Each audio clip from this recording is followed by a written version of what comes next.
Hello, I think we are live. Okay, so I found the schedule for the Season 5 preseason. So, let me ping the Discord, all that. I think my microphone should be on.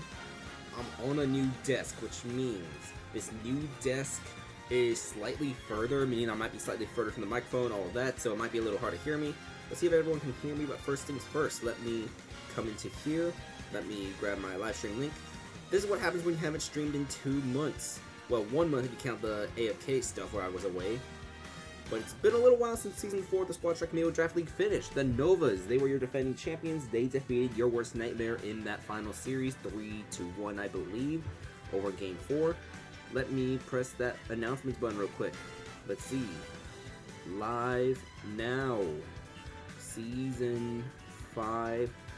The Season 5 preseason. Wait, round 1 of the Season 5 preseason. So let me go Season 5 preseason. Let me get that link, and we should be live now. Let's see. So it's been a little while. Let's see. All right. I had to also replace my power saves cable because the old one for 2019 that I had finally snapped. It finally broke. It's no longer working. That plus the range. Luckily, the newer power saves that I got, because I did get a backup power saves a few years ago, just in case it did happen. The cable is longer, it's able to reach my desk, and its desk is also adjustable, by the way. So let me move it up, let me move it down. That's right, this thing can move up and down. It's so much fun to use. Alright, so it's going to be a little bit until we get started, but preseason round 1. A little recap of the off-season. So, after the Novas won the Season 4 championship or your worst nightmare in the finals, we lost a bunch of teams. Actually, we lost 2 teams because the general managers resigned. We kicked 2 teams out because their general managers were inactive, did not do any drafting whatsoever. We actually replaced some of those general managers as well, and then we actually had to ban 2 general managers because of an incident, resulting in 2 more teams being lost. But we did get an expansion franchise, Mid-Class Nation. They're not going to be playing until game number 4 tonight. That's going to be against the Time Zone Squad. But the first game for tonight is going to be the Boston Brawlers versus your worst nightmare. And Boston, they might have had one of the strongest off-seasons in this league. So, the Swarm folded in the off-season, meaning that every Amiibo from the Swarm's roster became available on waivers, and this team right here, the Boston Brawlers, the only reason why they began to exist in the first place was because of this Amiibo's magical run. Ladies and gentlemen, Vin Diesel is a Boston Brawler. Then, let's see, in the draft, J9K decided to send another King Deity in the draft. This is not going to be coming at you. Coming at you is still a member of Detroit, but ladies and gentlemen, with the first round, Boston Brawlers selected Sniffer. Then, this is Amiibo who spent 3 entire seasons with your worst nightmare before being taken by Boston in the expansion draft. Did not really get that much usage, even though they were one of the better leadoffs in the your worst nightmare era. This is going to be Soysauce. We'll see what Soysauce can do in their second season with Boston. Maybe they'll get some more playtime. But finally, a longtime member of the Ceiling Fans. The Ceiling Fans are no more, by the way. One of the other teams that folded, B-Fan, had resigned. We tried getting a replacement general manager, but the replacement GM did not really do anything, was inactive the entire draft. We tried to find a replacement, but House MD is still here with Boston. The rest of the Ceiling Fans roster disbanded, placed otherwise. We'll talk a little more about some of the other stuff, including which Amiibo are no longer in the league. Y'all might be able to figure that out as we go, but the first opponent for this team, the Boston Brawlers, is going to be your worst nightmare. So let's find your worst nightmare, and we're going to see one of the rookies in the leadoff this time. It's going to be Nightmare's Sephiroth Eden. One Amiibo of the Season 5 rookie class. Let's see where we can find Eden real quick. Where is Eden? There's so many Amiibo in here, and I actually need to remove some Amiibo because those 2 trainers got banned. Nightmare Sephiroth Eden, come on down. That's going to be over here on this system, so let me grab my second controller. I actually don't need to keep this plugged in. Battery's well plugged, so we can just keep them up front towards me. But here is Eden. Slot number 2. So, one of the teams that folded because of bans was the Dynamic Divorce. Because of that, all the Amiibo from the Dynamic Divorce were able to be claimed in rosters, and your worst nightmare. Even though they had Nightmare Virus, they placed a claim on Bunsu's Piranha Plant Urban TVD, and they won that waiver claim. So Urban TVD, welcome to your worst nightmare. They're trying to make it back to the finals so they can actually win the finals this year. We'll see what they can do. But in the third slot, this Amiibo, this is going to be their second or third season, I believe, Your Worst Nightmare. This is going to be Joseph's Gandorf, once I can find him, Joseph Zill. I think this is his second season with the team, but his third in the league. I think he spent his first season with 8-Bit Bots, if I'm not mistaken. But where is Joseph Zill? JKL. Trying to find the outfit. It's been like 2 to 3 months since we did Squad Strike Man, okay? So bear with me here. Bear with me here. Alright, slot number 4 for Your Worst Nightmare is going to be Nightmare Steve Zerby. So let's find Zerby real quick. Nightmare Steve Zerby.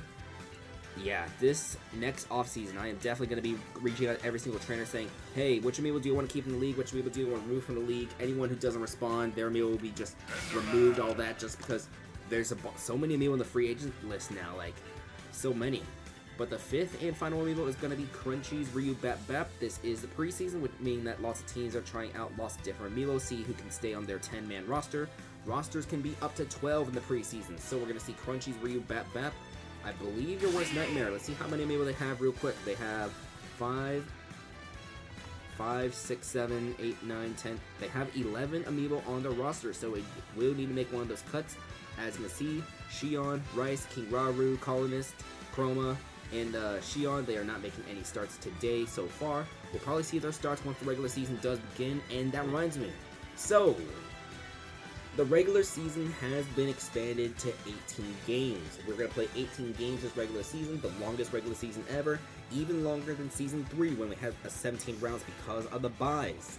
That also means the preseason was expanded from 4 games to 6, meaning the preseason gets 2 extra games. That's 2 extra games to experiment with your Amiibo, try some things out. We'll see what can happen here, but before we get started, your schedule for tonight is going to be Bastion at Your Worst Nightmare, JG Wentworth at the Ditto Burritos, Ottawa at Amiibo Engage, Mid-Class Nation and Expansion Team at the Time Zone Squad, the Critical Crashers at Detroit, the 456 Squadron at Toronto. We do also have some teams that rebranded. Some teams that rebranded are actually going to be facing each other in this first round. It's going to be the Grand Army of the Republic. So, Edmonton was one of the general managers we replaced. ZFG is a brand new general manager to the Squad Strike Amiibo Draft League. So, welcome to ZFG. They have inherited Edmonton's roster, and they have moved them over to the Nova's former home stage. That was 4-side Battlefield forms, so Grand Army of the Republic. Rebranded, relocated, new general manager. They're going to face off against Carbon Show's team. So, for those of you who know from last offseason, Very Doggish got banned because of some other incident, but we had to keep the name because it was too late in the preseason to actually make a name change. We did not have a proper new name, but Carbon Show, as you can tell, is the new general manager of this team. He was one of the 3 general managers of the boys back in Season 1 before they had folded. But Carbon Show's team, welcome to the league. They are still going to be playing their games on Boxing Ring Omega form, so just a little heads up there. One of the other teams that rebranded, that's going to be the last game of the night, but the Natsuki Lovers. So Soy Sauce got full control of Red Plus Blue after Jaws resigned from his position in the league, meaning Soy Sauce, with her full control, she rebranded Natsuki Lovers, and they're going to be playing their games on the Cloud Sea of Alrest Final Destination form, Omega form over there.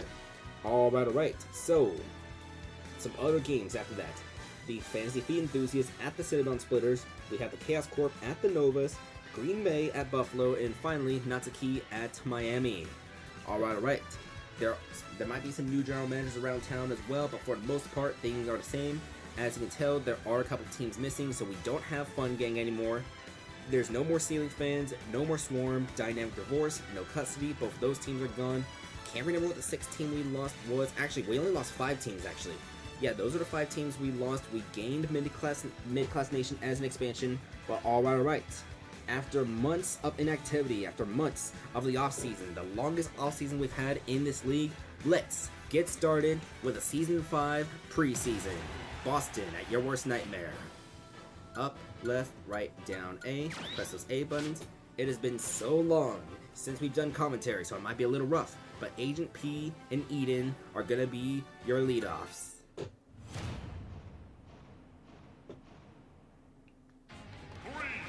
2, 1, go! And I'm already on water, folks. I gotta get water during the first intermission. Alright, but 19 damage already onto Agent P. It's gonna be 19 to 8, 19 to 22. My screen's a little further because my desk is a bit longer, so that might affect my commentary just a little bit, as well as the mic. You know what? Let me actually bring my microphone just a little bit closer to me, so that might make things more comfortable. 31 to 68 right now, as we see 42 to 76.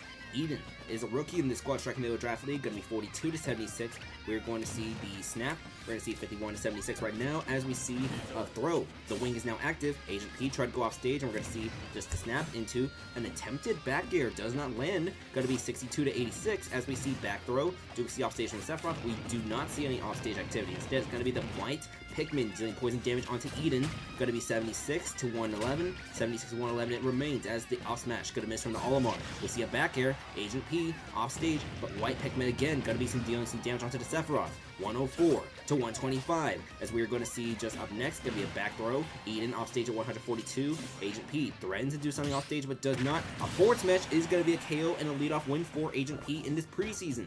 Keep in mind, preseason stats are not tracks, ladies and gentlemen. You'll have to track them yourselves. We'll save the screenshots if anyone wants to track the preseason. We won't do any official spreadsheet stuff until the regular season begins, but now it's going to be Vin Diesel versus TBD, their first season with brand new teams after their former teams had folded. The Swarm, Dynamic Divorce, they are no longer in the Squad Strike Middle Draft League. It's Vin Diesel. It is Boston Brawler preseason debut, already at 110%.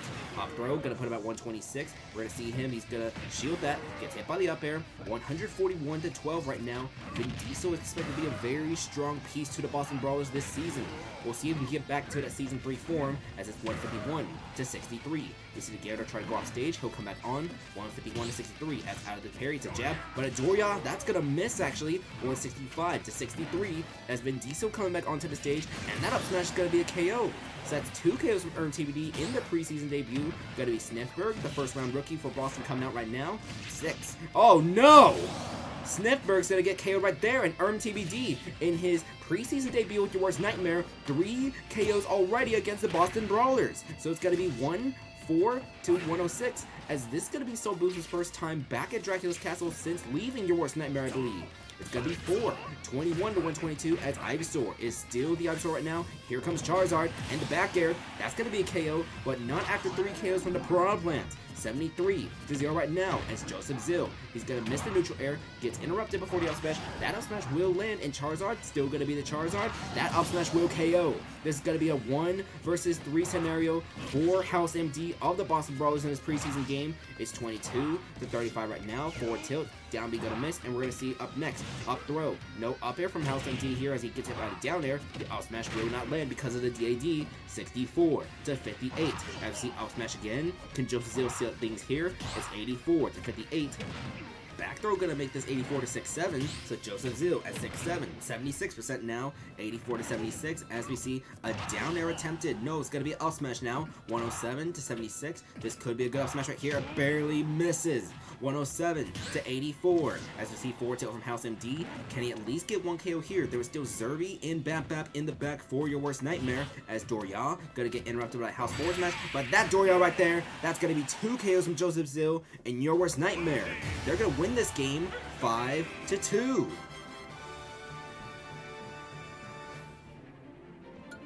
All right, a 3 KO performance from TBD in their preseason debut with your worst nightmare. Their first game since leaving Dynamic Divorce after the team had folded. Sniffberg, a bad rookie debut as Boston. This could possibly be what the starting 5 looks like for Boston. We're not completely sure. Honestly, Boston might be one of those teams where they have a 6-man rotation similar to what we saw with the Novas last season in their championship run.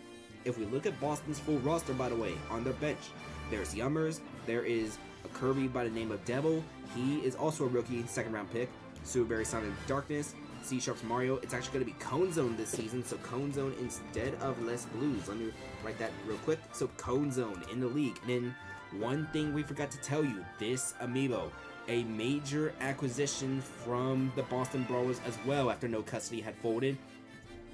Fipsh is a member of the Boston Brawlers too. That's right. The Boston Brawlers have not 1, not 2, but 3 Amiibo all time who lead the league in KOs. Vin Diesel, Yummers, Phipps, they are all in the Boston Brawlers. This could be a very strong team to possibly make it into the playoffs this season. More than half the league is going to make it into the league because we're once again doing 12 teams in the playoffs, even though the league only has 22 teams. But we'll see what Boston can do if they can bounce back from this preseason loss. As for your worst nightmare, this is a team who wants to make it back to the finals, and they want to win the championship this time.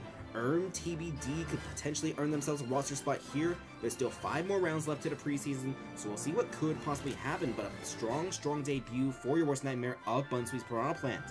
That could possibly be the key piece that your worst nightmare needs to win the championship this year. Alright, so let me get that screenshot real quick. We already got it. Coming up next, we're going to have JG Wentworth at the Ditto Burritos. And when we get to the Ditto Burritos, there's going to be one elephant in the room I will have to address real quick. But in the meantime, let's head over there shortly.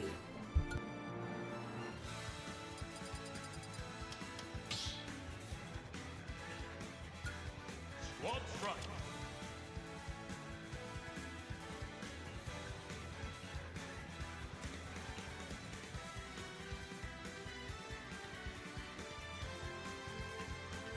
Team sword fight.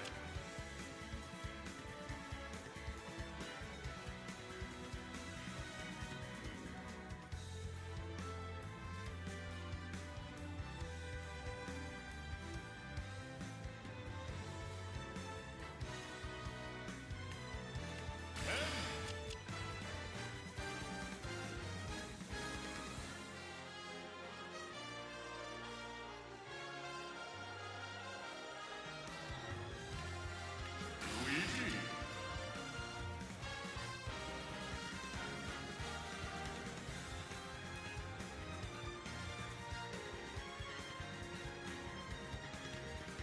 Kirby.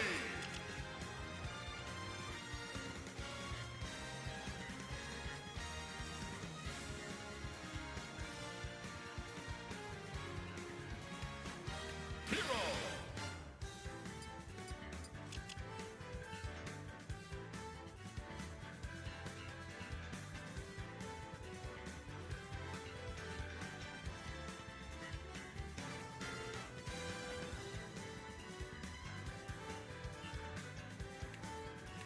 Team sword fight.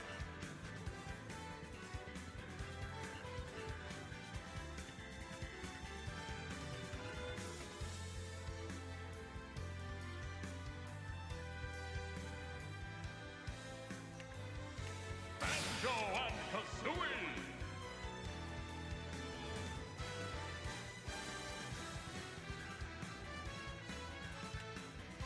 Ottawa.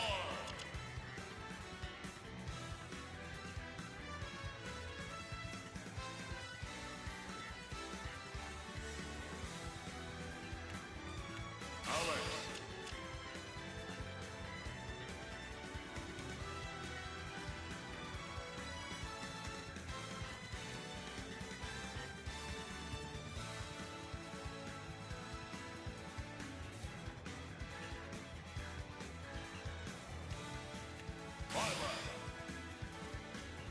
Welcome back to the Squad Strike Amiibo Draft League. This is Season 5, Preseason Round 1, Game Number 2, as we're going to have JG Wentworth at the Ditto Burritos. So, let's address the elephant in the room real quick.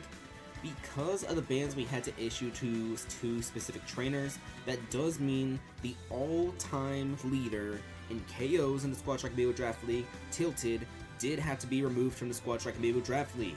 Tilted is no longer in the league, being removed from the Ditto Burritos after all the amiibo from that trainer had to be removed, including their team. So, that plus the other trainer, that also means we don't have the Season 2 MVP or the Season 4 MVP. We'll see how this could affect teams like Detroit, Toronto, the Ditto Burritos. The Ditto Burritos did not choose to select a King Deity in the waiver system after those teams had folded. Meanwhile, Detroit, they got a Byleth. Toronto, they got a Pyramithra. We'll talk about those when we get to those teams later on, but just a little thing to keep an eye out for. With that being said, JG Wentworth, let's talk about them first. Their roster is mainly intact. We see for the starting 5 for this team from last season, including Pantwan, who broke the record for most wins as a leadoff in a single season. So Pantwan, can he continue his historical dominance in season number 2 of his career? Channing Tatum got a little bit of an upgrade during this offseason. We'll see how much better he does for JJ Wentworth. Smooth Criminal, JJ Vance, they're still here. And as you can see, Amalgamate's hero Slime God is going to be in slot number 5 for this team. So we'll see what Slime God can do. Unfortunately, they did draft 2 Amiibo from 2 of the banned trainers, which means that they did lose their entire rookie class to the bans. We'll see how bad that could affect JJ Wentworth, or where this team could possibly get it together by keeping most of the same core. As for the Ditto Burritos, Ditto, coming off his career worst season, usually a dominant Amiibo, we'll see if he can bounce back to his regular form. Did I do? John Peckman, Memories, and Blair. Blair is going to be a rookie in this league, just a guy's Byleth Amiibo.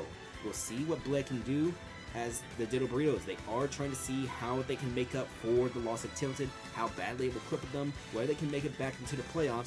They've been in the playoffs each of the 4 seasons, but they have not been back in the finals since Season 2. Alright, so Pantwan, Channing Tatum, Smooth Criminal, JJ Vance, and Slime God versus Ditto, Did I Do, John Peckman, Memories, and Blair. JJ Wentworth versus the Ditto Burritos starts now.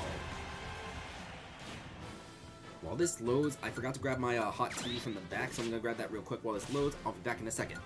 But me Sword Fighter Duo lead off, that's going to be fun. 3, 2, 1, go! Alright, I'm here, and Ditto is going to be the first one dealing this damage. So, the best Me Sword Fighter leadoff of last season versus the best Me Sword Fighter leadoff of all time. Let's see who's going to win this interaction. 37 to 28 right now as we see down throw, up air, 37 to 54. We're going to see a down throw into the up air from Ditto this time, 64 to 54. We're going to see just the down air, 72 to 54. It's going to be Pantwan coming back onto the stage. Ditto with the back throw, 80 to 54. We see the down tilt interrupting anything. And now Pantwan comes back onto the stage safely. It's going to be, now it's going to be Blurring Blade. The parry from the first hit, not able to block everything. Going to be 90 to 68. 109 to 68. Pantwan off stage. Down tilt, still trying to come back on his stage. And he will. A side special going to miss from the Me Sword Fighter is going to be 118 to 74. As we see up tilt, up air, Ditto will survive. It's 118 to 102 as we're going to see both Amiibo back on the ground.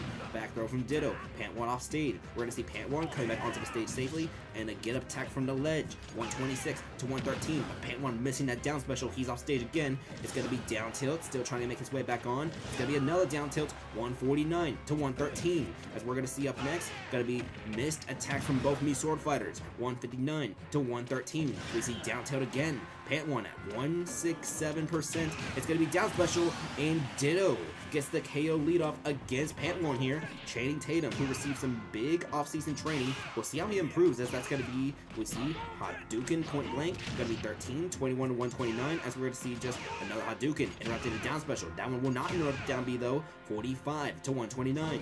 Channing Tatum going to come make his way back onto the stage. It's going to be down special again, 54 to 129. Forward smash, Ditto still alive, going to be 57 to 145. Up air to try to catch the Ditto is going to be, do we see the Hadouken? We see the Shoryuken, 57 to 0 right now as Did I Do coming out for the Ditto Burritos. I believe this is going to be Did I Do's second season with the Ditto Burritos. We'll see what he can do in his second season with the team. A team that desperately needs a bunch of workforce to make up for the loss of Tilted. Going to be 100 to 3 right now. We see the back throw and Channing Tatum. He's going to survive the back throw. No, he will not. Gets hit by the egg. So the Ditto Burritos, they have a 4 to 3 lead right now as Smooth Criminal coming out right now. And Smooth Criminal forward smash into the grenade. That's already going to be 31 damage onto the Luigi. 31 to 24. We are going to see up next. It's going to be 38 to 24. 43 to 24. Down tilt, down tilt, down tilt. As we see forward smash barely missing from the Banjo-Kazooie. 48 to 34. As we see, going to be forward smash. Nope, gets interrupted by Luigi neutral air. 52 to 40. 56 to 40. As we see up smash miss. Back air. It's going to be Did I Do trying to come back onto the stage. 56 to 58. We see a forward throw.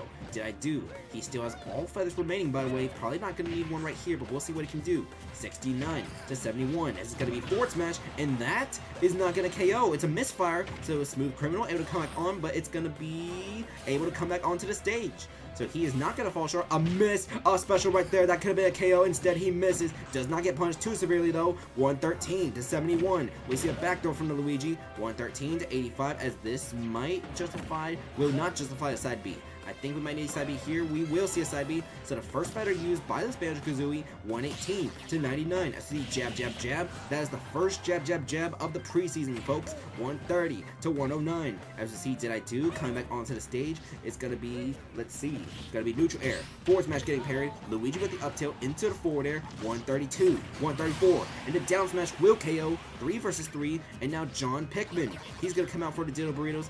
This is his 3rd season in the league, I believe, maybe his 2nd. He spent all his time with the Ditto Burritos mainly as a bench player, but we'll see if maybe he can get up more time this season with the Ditto Burritos. Gotta be 148 to 28 as we're going to see the neutral air. Can he get this KO against Smooth Criminal?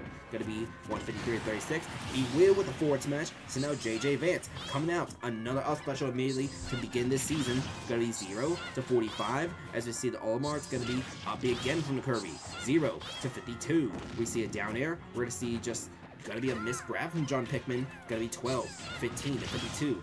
These Pikmin will see what they can do around the Kirby, who loves to spam out special onto the stage, as well as this down Bs. This Kirby, he plays like a cousin. 30 to 89. It's gonna be up B as the Olimar has 3 attempts available. The purple one is not gonna land on the Kirby, however. 30 to 101 as we're gonna see a jab. We see an up throw. We see the down B. It's gonna miss. 54 to 101. 54 to 102 is up next. We're gonna see side B. Let's get some chip damage into a forward smash. 90 to 102. And John Pickman, he's gonna go off stage. No, he's gonna get hit. 94 to 116 as we're about to be 5 minutes into this match, and it's still gonna be 3 versus 2. 90 to 127, 94 to 127, my apologies, and down special will get rid of John Pickman. It's going to be 2 versus 2 as we see down tilt from memories. This is Sakata's Steve Amiibo, and there's a bomb on the side. There's a bomb on the side of the Kirby. He is going to barely avoid the bomb. We're going to see Iron Tools available. So the bomb will not do anything to anyone, but another bomb has been planted onto the stage and is being bounced slowly towards the Alex, and it's gonna blow up on her. 127 to 22. Gold tools are not available quite yet for this Alex. Was not able to fully mine them. It's gonna be 127 to 34. So Kirby trying to spam those down specials. 158. That's gonna be a KO. And now Slime God gonna be coming out right now. Kaboom! Not gonna do anything. 22 to 34. So we see crack slash no. We're gonna see the minecart get caught. Attempted forward air as this Alex now has the gold tools available. 22 to 49. We're gonna see up next gonna be a back throw, making this 22 to 60. We're gonna see kaboom. That one's gonna land. Memories at 91%. Accelerate for the hero. This hero likes to go for those magic spells. Gonna be 41 to 91. As you see 58 to 91. That's not gonna be a minecart which lands. 71 to 91 as we're gonna see. That could have been a kamikaze right there. He does not go for the kamikaze because if this hero does go for that, he is dead. And there is no one behind him. Meanwhile, the Alex now has stone tools available, and the forward smash, the Ditto Burritos are gonna win this game 5 to 3.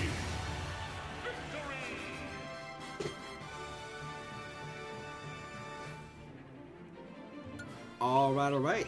So we see, looks like it was some beautiful back and forth action, but then Memories with not 1, but 2 KOs for the Ditto Burritos, which means that Blair is going to have to wait a little while to make her rookie debut in this Squad Strike Amiibo Draft League preseason for the Ditto Burritos. Alright, let me get a sip of this tea real quick.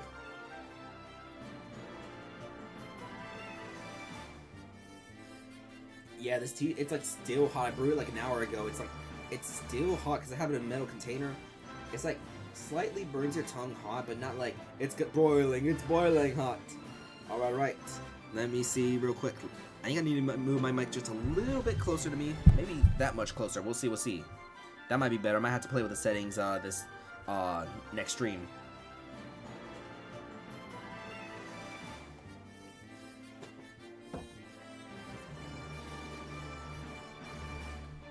Yeah, this tea is most certainly definitely very hot. Alright.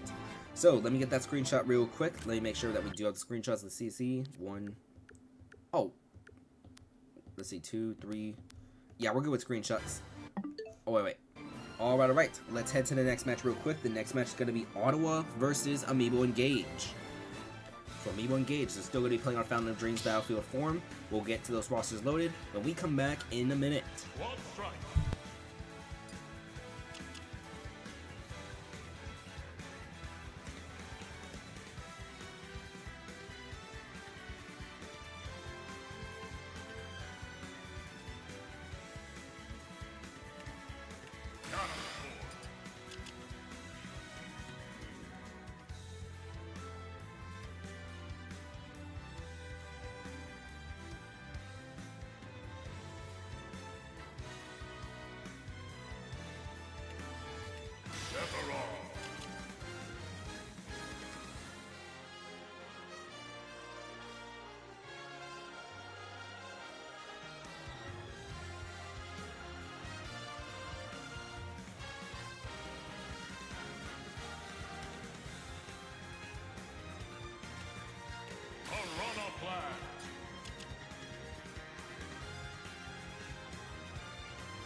Alright, welcome back to the Squad Track Amiibo Draft League. For Game 3 tonight, we're going to have Ottawa versus Amiibo Engage.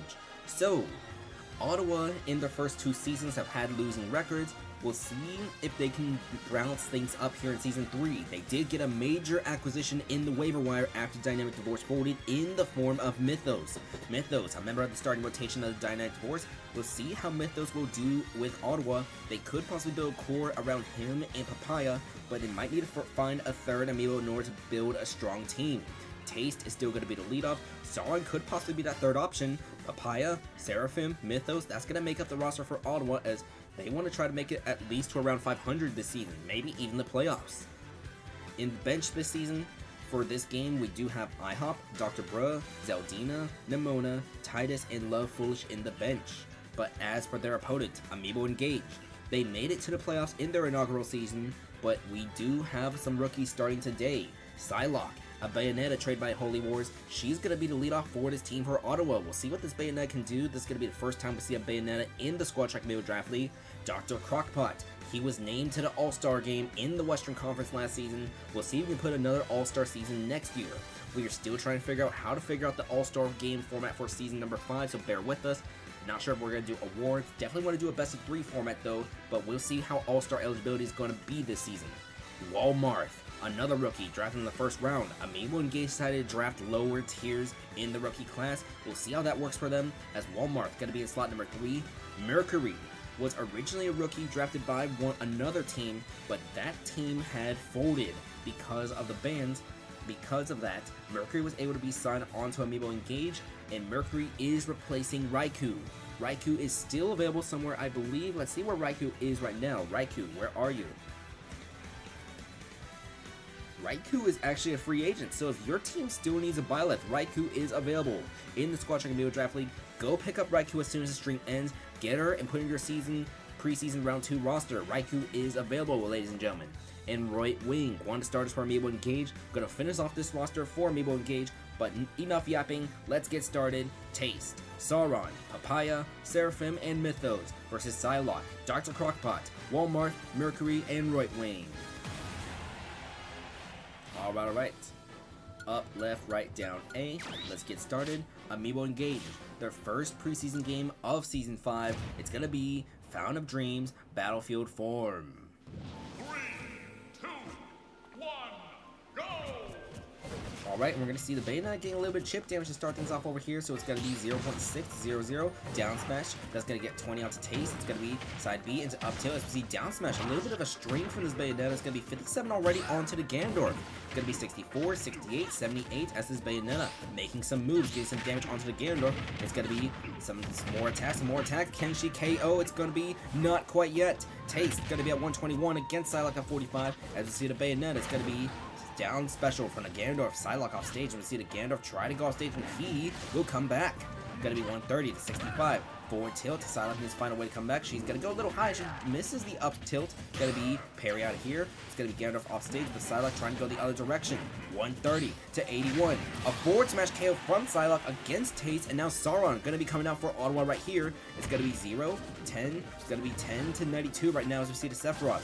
Luckman, Sephiroth, Sauron could possibly be part of a 3-man core for this Ottawa team, alongside Papaya and the newly acquired Mythos. We'll see what this team does, but Blue Explosion not going to land. 18 to 131 as the Bayonetta has not landed any attacks, gets hit by the forward tilt. Got to be 18 to 144 as we see up smash barely missing from the Sephiroth. It's going to be side B missing again from the Bayonetta. This one's going to land, and we see the up special miss. Going to be 50 to 144 after the down special, but now it's going to be Dr. Crockpot coming out for Amiibo Engage. Leadoff was one of their big weaknesses last season, as Jacob only got 4 wins as a leadoff last season. The Mario Amiibo that allowed Dr. Crockpot to get a bunch of KOs. We'll see how that affects Dr. Crockpot's production, but I still think Dr. Crockpot is going to have a great season this year. 70 to 76, as we're going to see just the Sephiroth getting some big damage. Off special gonna miss though. Dr. Mario with the pill. Forward tilt. 76 to 85 as Dr. Crockpot comes back onto the stage. A back throw from Sauron, gonna be 76 to 96 as we see off smash missing. Gonna be 76 to 96. We see pill, the wing now active. It's gonna be 82 to 96 as up next. It's gonna be forward tilt. That misses from the Mario, and that's gonna be a KO right there. Ladies and gentlemen, here comes Walmart. This is Holy Wars' Martha Amiibo trying to go off stage immediately against Sauron. We're going to see 4 tilt, not going to land. 99 to 25. In this league, we have seen some Lucina representation in the form of Ring Penrose, in the form of Mikasa, and a few others, Liness as well, but we have not seen a Marth in this league. 109 to 66, 109 to 83, as Walmart taking some big damage against Sauron. Sauron got still with the wing active, has Walmart to 95, and we're going to see up till miss, neutral special. So Sauron off stage, gonna make his way back onto the stage. 131, 141 to 95. We see 4 tilt. Walmart is off stage, and we see up special. Sauron at 150. It's gonna be side B getting shielded. That side B also gets shielded. Parry. It's gonna be 4 tilt, and that will be 2 KOs from Sauron here in this match. So Mercury, a rookie, coming out, immediate revenge KO, and now it's gonna be Papaya versus Mercury. Papaya, most likely the best player on Ottawa, led the team in KOs over the last 2 seasons, including a 19 KO performance in Season 3. Gotta be 43 to 44 right now. To see the side special, 65. It's at 83 to 44. We're gonna see a forward air from Papaya into a down throw into forward air, 83 to 79. As we see the spike ball miss, it's gonna be a back throw now from Mercury, 96 to 79. As Papaya making his way back onto the stage. Could Mercury possibly be an improvement over Raikou to help Amiibo Engage get further to the first round of the playoffs? 106 to 92. Back throw, gonna make this 115 to 92 as we are gonna wait for Papaya to come back on. It's gonna be up next. It's gonna be a back throw here, 126 to 92. Papaya at 127, gonna come back on, 127 to 102 as we have up next. Gonna be side B. 140 to 117. Papaya gonna make their way back on. We're gonna see up next just gonna be off special. Papaya tried going off stage with that down B, but does not get away with it. Off smash though. Mercury has 2 KOs herself now. As now Seraphim, revenge KO. Right wing is gonna have a 1 versus 2 scenario here for Amiibo Engage. Let's see what he can do. Seraphim. Y'all might know him mainly for his time with Novas. That was back in Season 2, though, back when the Novas were playing at Foresight.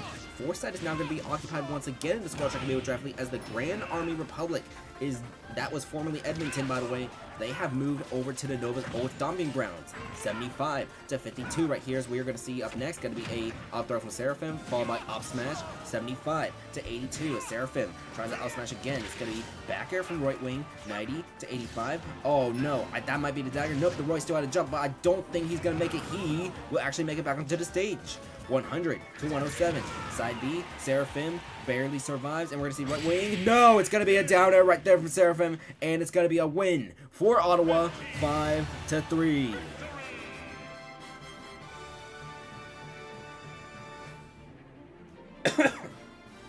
I was not expecting the reverse edge guard. Now I got to get sip my drink because I'm going to choke on air.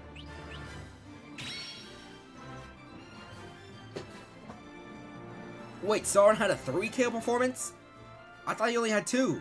That's right, Psylocke got the leadoff win.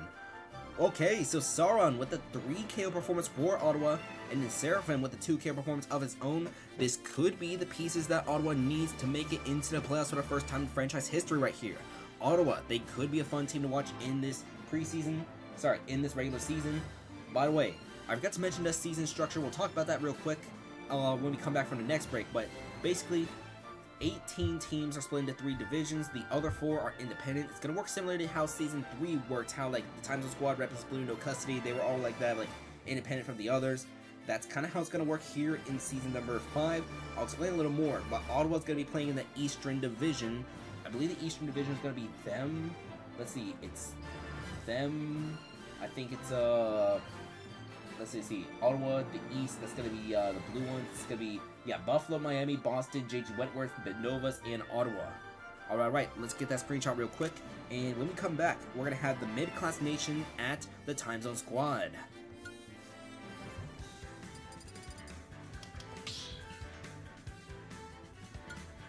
Squad strike.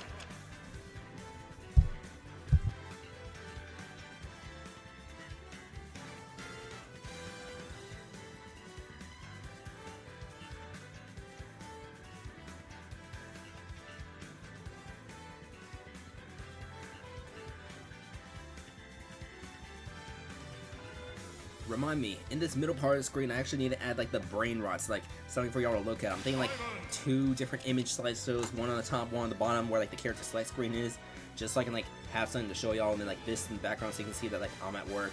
We'll see. That's something I definitely want to consider adding before the regular season actually begins. Maybe I'll have it like midway through the preseason, but I want to add like a bunch of Smash picks, like new ones, old ones, all that. Mainly of like relevant Squad Strike members. We'll talk about the Mid-Class Nation actually since I'm back on the microphone. The Mid-Class Nation is the only expansion team in the Squad Strike Amiibo Draft League for season number 5. We did lose 5 teams, but we did gain mid-class here. As you can see, Scorpion did not make any starts in season number 4, had 19 kills in season 3 with the 8-bit bots. We'll see what he can do here in season 5 with another expansion team. Spooky, a All Might's Meta Knight, longtime member of Detroit, now here. Nightmare's hero Valerios, a member of the 456 Squadron, gonna be over here with Mid-Class Nation. Valerios did not get that much action in season 4, so we'll see what this hero can do in the 5th season of the Squad Strike Amiibo Draft League. I believe this is Valerios' 4th season in the league, his debut season being back in season number 2. Lucille's Banjo-Kazooie Urshifu. After getting a bunch of playtime with Fun Gang, he's going to make his way over here with the expansion team. So let's find him real quick. Lucielle, Banjo-Kazooie, Urshifu, gonna get playtime for back-to-back expansion team. Fun Gang does not exist anymore, they folded because of an inactivity. And then finally, this is going to be a rookie amiibo. This is going to be... oh dear, this thing does not want to work and find my amiibo. Okay, let's find that 5th amiibo real quick. Let's see. Smokes, Olimar, Headstrong. Going to be a rookie right here. Mid-Class Nation had the first overall pick in the draft, but we are not going to see the number 1 pick in the draft here in this game right now. So we're going to have to wait a little while to see that number 1 pick. Whether or not they do get some usage, or if they're going to get some bench training, all that, you know, you could maybe we'll have a Aaron Rodgers, Jordan Love type of situation. We'll see. But Smokes, Olimar, Headstrong, the 2nd round pick for Mid-Class Nation, going to be coming in right here. And that's going to be your roster for the Mid-Class Nation. Alright, part of the reason why I want to be off the mic as well is because, this is my team. This is my team, the Time Zone Squad. So, the Time Zone Squad finally made it back to the playoffs after their first appearance since Season 1, but once again, they got swept. So the Time Zone Squad, they didn't really need anything in the draft. This was before any teams got banned. So they did decide to consider a second leadoff for the leadoff rotation in Half Mario's Mii Sword Fighter Abby. That was their 2nd round pick in the draft. In the 1st round, however, they selected Razor Force 21's Pyramithra Aegislash. And Pyramithra had one thing Time Zone Squad was considering, even possibly some trade options, but nothing ever went through. But let's find that Mii Sword, sorry, not the Mii Sword Fighter, let's find this Pyramithra real quick. Here she is, Aegislash. Then, this 3rd amiibo was an off-season acquisition. This is gonna be Bunsui's Dr. Mario SD Merchant. The Time Zone Squad, by the way, they have 12 amiibo on their roster, so they will need to cut 2 before this preseason ends. We're not going to see end their starting rotation today, so SD Merchant, slot 3, Bunsui's Dr. Mario. In the 4th slot, as we mentioned, the Ceiling Fans were one of the teams that folded this offseason, meaning all their amiibo got scattered throughout. So during the waiver wire system, the Time Zone Squad, they placed a claim on Mazakatua's Lucas Gary. So Gary, after spending 1 season with the Ceiling Fans, going to be over here with the Time Zone Squad. The Time Zone Squad wants to make up for the loss of Doodlebob, who they traded to the Novas in Season 3. Of course, Doodlebob, he's now an amiibo member of Amiibo Engage. We saw Amiibo Engage play before, but not with Doodlebob. Doodlebob, I believe, was on the bench, not playing until the regular season begins. But the Time Zone Squad, with their 5th slot, they're going to try to take a second look at one of their 1st round rookies. Sorry, their 2nd round rookie from last season's draft. Yo, Side B, Ikaba's Pokemon Trainer Amiibo. So we're not going to see any members of the starting rotation for here, so we're not going to see Crony, we're not going to see Pancakes, no Trident, no Nokoton. There is one major amiibo I do want to mention with the Time Zone Squad. As mentioned before, we've had some teams forward, including the Swarm. So, the Time Zone Squad, they were able to acquire Luckman's Link Sidon onto the roster. It is expected that Sidon could possibly be a starter, especially to make up for the loss of NetEasy's hero Pump Patch because of the off-season bans. We'll see. Alright, so it's going to be Scorpion, Spooky, Valerios, Urshifu, and Headstrong versus Abby, Aegislash, SD Merchant, Gary, and Yo, Side B. This is going to be Scorpion's first action since season number 3, so we'll see what he can do for his team. But for the Time Zone Squad, they get to be the first team to play Expansion Mid-Class Nation.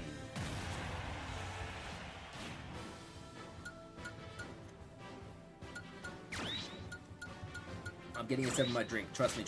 Warm, hot tea, room temperature water, that's going to be great for your throat. But Scorpion, Abby, they're going to be your leadoffs. Let's get started. Welcome to the Squad Strike Amiibo Draft League Mid-Class Nation. 3, 2, 1, go! Alright, and the first damage done by Mid-Class Nation, that's going to be Scorpion. That's going to be 15% with a down smash. And we see Abby already at 37%. Scorpion, we don't know what... I believe Scorpion became a member of the Novas, but sat the entire season on the bench. Was not a part of the six-man roster, but he does have a championship ring on the bench. 17. 32 to 75. Won that playtime. He did not get protected in the expansion draft as the Novas left him unprotected. It's going to be 47 to 91. It's going to be 4 tilt, 47 to 101. Abby coming back onto the stage. So it's going to be rookie against a rookie who had 19 KOs in that season 3. It's going to be 47 to 121. We see Scorpion. He seems to be back in the season 3 form. Let's see, gonna be a forward throw right here, 47 to 131 as Abby back onto the stage. It's gonna be back throw right here, and Abby gonna be able to survive, comes back onto the stage, 47 to 143. Holy Water is gonna put Abby at 153. 56 to 153, we're gonna see it down there. Gonna be 66 to 153 is up next. Gonna be, we see down smash and Scorpion with the KO. Here comes Aegislash, another rookie for the Time Zone squad. Gonna be coming out against Scorpion. It's gonna be 78 to 12 as we're gonna see just an up throw. No follow-up aerial from Aegislash, however, a bit of a weird decision. Gonna be 96 to 27 as we see an axe landing directly onto the Pyra. 96 to 46, 105 to 46. We'll see the up smash. Aegislash will get a KO. So here comes Spooky, Amalgamate's Meta Knight. Spent multiple seasons with Detroit. I believe she had a little bit of time with the Novas or the Time Zone squad. Can't really remember right now, but it's gonna be 39 to 56. It's gonna be, let's see, side B into neutral air. That's Aegislash. Could she possibly get a second KO here? It's gonna be 75 to 56. We see down tilt. We see the switch to Mythra. Down air from the Mythra into another down air. It's 102 to 56. And this up smash right here, that's 2 KOs from Aegislash. Could Aegislash possibly be a key piece for what the Time Zone squad needs to win their first ever playoff game? It's going to be 25, 31, 47 to 72 as we're going to see just the up smash here. Valerios is going to be up special as the Mythra is out right now. 62 to 85. We're going to see just the fireball charging from Valerios, but it's going to be down tilt, up smash, Valerios at 77. Forward air. We're going to see Mythra coming back. She goes high, and that's going to be a forward slash. No, that was actually the flame slash getting rid of the Mythra. Here comes SD Merchant. Button squeeze. Oh no! So that's why he's called the SD Merchant. Okay, so Gary's going to come out for the Time Zone squad. It's going to be 110 to 9. He gets a KO to even this up at 2 versus 2. It's going to be Urshifu versus Gary right now. It's going to be 0 to 46. We see Gary going to have to PK Thunder come back onto the stage as Urshifu. He's getting more playtime this season. We're going to see forward smash. And Gary already at 86% for the Time Zone squad. It's going to be 4 to 86. PK Fire into PK Fire. It's going to be just the up smash right there. 53 to 86. 66 to 97. It's going to be Gary. What's going to do is going to PK Fire. Gets hit by the dash attack. 84 to 110. We see forward smash right here. And now, yo, side B is going to have a 1 versus 2 scenario. It's a Charizard leading Pokemon trainer. The Time Zone squad tried to use the Pokemon trainer as a lead off, and that's part of the reason why the issues prevailed, because the Charizard would switch into the Squirtle, and Squirtle's not going to be doing that big flare blitz damage that you want from the lead off version. It's going to be 128 to 17, and Squirtle will get a KO here, but now it's going to be Headstrong versus Yo Side B. This is going to be the first match going down to the last Amiibo. So it's going to be 8 to 17. As you see on stage, out special from the Olimar, bit of a mistake. Squirtle able to capitalize. It's 38 to 43.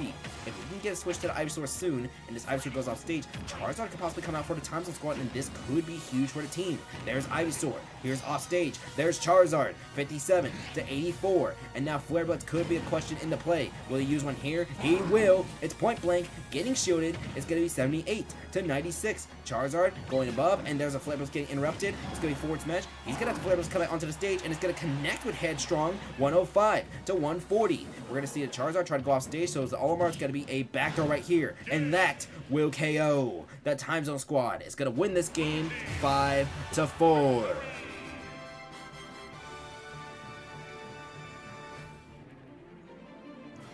Alright. So Yo Side B starting to show a possible strong preseason already right here. 2 KOs to get that win for the Time Zone squad.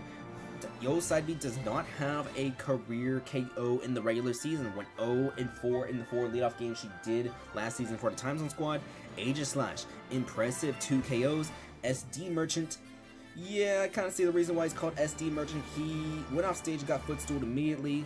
The Timeless Squad will see if they make some sort of change to the preseason roster for the next round. There's some other Amiibo they want to experiment with too, because more than likely, according to insider information, the Amiibo they likely cut these preseasons is weighing down between SD Merchant, Royce Comp, and Rin Penrose. We'll see if Rin possibly gets a lead-off lead here to possibly attempt to save her career. She's been with the Timeless Squad on and off all throughout the entire league's existence, so we'll see. But more than likely, we're probably not going to see Crony, Pancakes, Trident, Sidon, or No Catan here. Maybe Sidon does get one preseason game just to warm things up. As for their opponent, Mid-Class Nation, Valerios, with 1 KO against Agent Slash, and then the SD from SD Merchant, the Footstool, able to capitalize 2 kills from Valerios. That is the type of Valerios this team needs to get a pretty solid season in their inaugural year. Alright, let's get that screenshot real quick. We're going to have a little bit of an intermission real quick, but when we come back from the intermission, we're going to have Critical Crashers at Detroit, 456 at Toronto, Grand Army Republic at Carbon Show Team, and in Feet at the Cinnamon Splitters. The Squad Track Amiibo Draft League will resume shortly.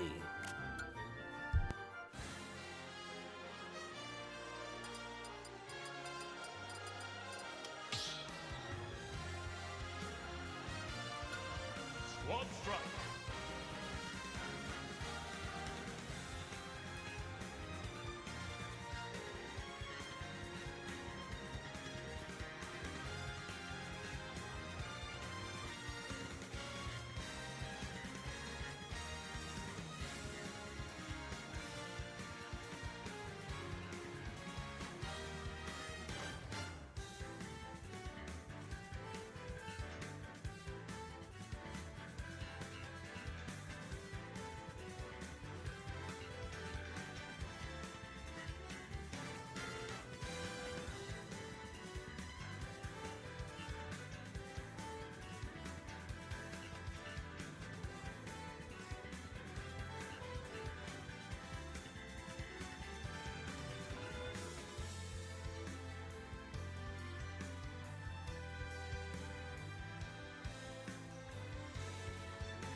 TDD. Okay, I'm gonna use this time to possibly try something real quick. I'm gonna see if I can add an image slideshow in the middle. Let me experiment real quick. Give me a minute to experiment. Let's see.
Okay, there we go. This is what I want to try to do. This is what I want to try to do.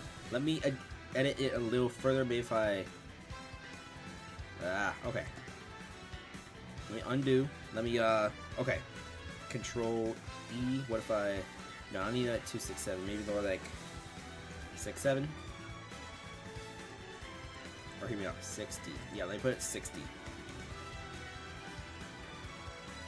Position 475, 475. No, they put it at 476 actually. Can I make it? I can make it 1920 by. Let's see. Can I do crop? No. Okay. Okay. Here, let's make it. Let's make it full screen.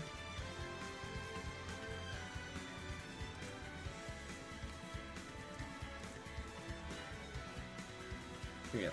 Let me make this full screen. Let me make this full screen. We'll get started in a little bit. We'll resume in a little bit, but let me make this full screen real quick. I did not plan this properly. Okay. Let me go into settings. Let's see, 1920 by 1080. Let's scale this by. Let's see, what's 1920 by divided by 3? Give me a second, I'm just gonna... 475, can I make it 475 on this side?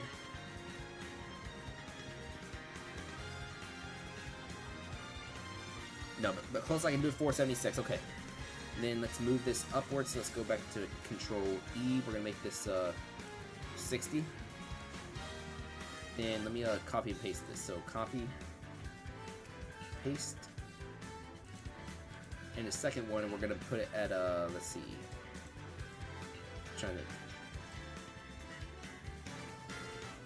Here, the second one right here. Let me close this. We're gonna move it down all the way to here. No, 475. Can I move this top one up to the top then 0? That's gonna create a little bit of overflow, I think. Yeah, it's gonna create a little bit of overflow. So I say, hear me out on this, hear me out on this. It's going to be 2 different image slicers when we get fully fixed. But okay, it can't be 475. Bounding box, 969. Okay, hear me out. What's, For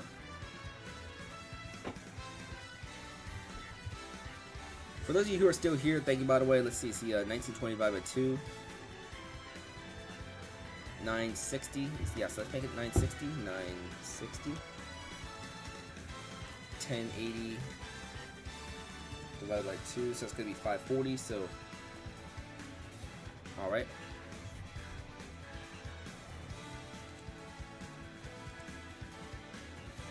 $475. Let's see, 540 by.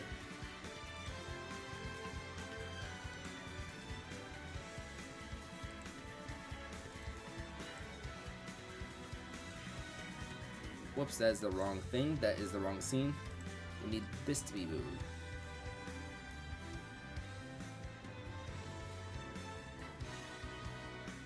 There we go. Okay, 480. That's the correct number then. Okay, 475. Let's make this 480.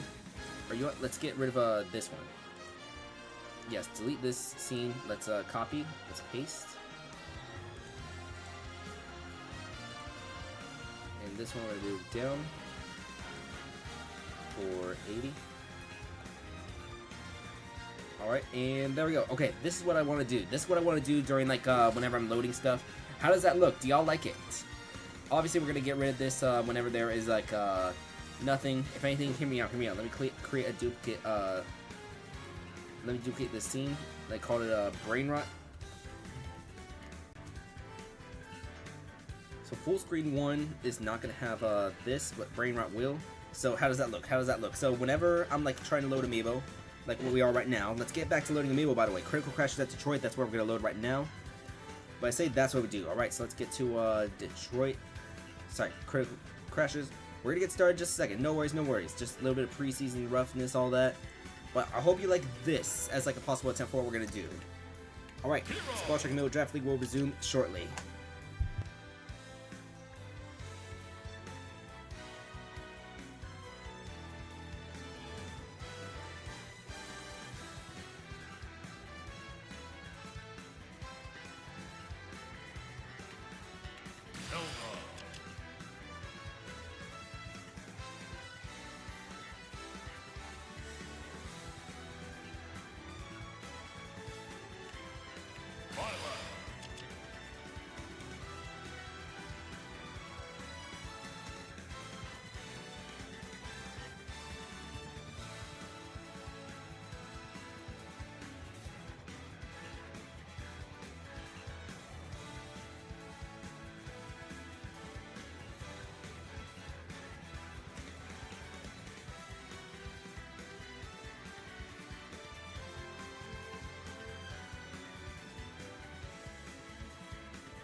Okay, so I am going to turn on my microphone real quick because there is one thing I do want to mention about Detroit's roster.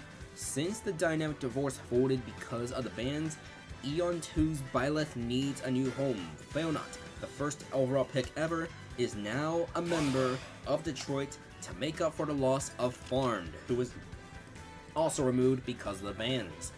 J9K's King Deity coming at you. He's still a member of this team, as mentioned earlier. So J9K with 2 different King Deities coming at you. Sniffberg here is coming at you. Alright. And then finally, we're going to see Duke Fizzle's Olimar Dandori. So we're not going to see Deku Baba today. Instead, we're going to see Hero Brand as a lead off, Bloodflame, and coming at you, switching slots. Bloodflame was a huge acquisition last offseason for Detroit, and now they get Failnaught to replace the absence of their MVP in Farm. So there is no MVP to defend since the MVP was removed. But Duke Fizzle's Olimar, where are you? Where are you, Dandori? Dandori. Oh no, that's Dabuffalo's Olimar. That's meh. Dandori. Here you are, Dandori. Alright. By the way, this is not how slow the pace is usually going to be. Usually we'll have like 6 matches, maybe 7 matches done by then. But alright, Chaos King, Freak, Ragatha, Informer, and Grim Knight versus Herobrine, Bloodflame, Failnaught coming at you, and Dandori. That is starting 5 of both teams. Let's get started. Alright. Up, left, right, down, A. Let's press those A buttons again. Alright. Chaos King and Herobrine will be your leadoffs for the Critical Crashers versus Detroit. 3, 2, 1. And yes, Detroit, they're once again on their home stage. It's going to be new Donk City Battlefield form, as they have been every single season. Got to be 15 to 11. Dash attack going to make it 15 to 31. We see forward tilt again. Side B, that's not going to land on Herobrine. Herobrine did not get that much playtime last season, actually. It's a little bit surprising for this team, but Detroit, they just went on that win streak, and they just really didn't need him. But Herobrine, we'll see if he gets more of an elevated role this season with Detroit. They made it back to the semifinals this year, but they lost to, who did they lose to? They lost to the Novas in the semifinals. Gotta be 36 to 94. So we see down smash, and that will get rid of Herobrine. So Chaos King is a leadoff. We're gonna see Bloodflame now in the number 2 slot for Detroit. Here comes a forward smash, not gonna land. Gets parried, down air, followed by down tilt, forward air, 72 to 10. It's gotta be up smash, gonna be 72 to 22 as we see forward smash getting parried. Forward tilt from the King Deity. It's gonna be up tilt getting parried. We see up tilt again. It's gonna be neutral air from Bloodflame actually. 85 to 41 as we're gonna see Bloodflame down smash, gotta be 102 to 41. Can she get this KO on Chaos King? Gotta be 113 to 41 as we're gonna see up next. It's gotta be down air into down air again. 145 to 41 as we're gonna see just up smash here. We will see the up smash. So Bloodflame getting this KO here. Freak is going to be on this team, so it's going to be 0 to 69 right now. So you see Freak is going to be trying to get Bloodflame.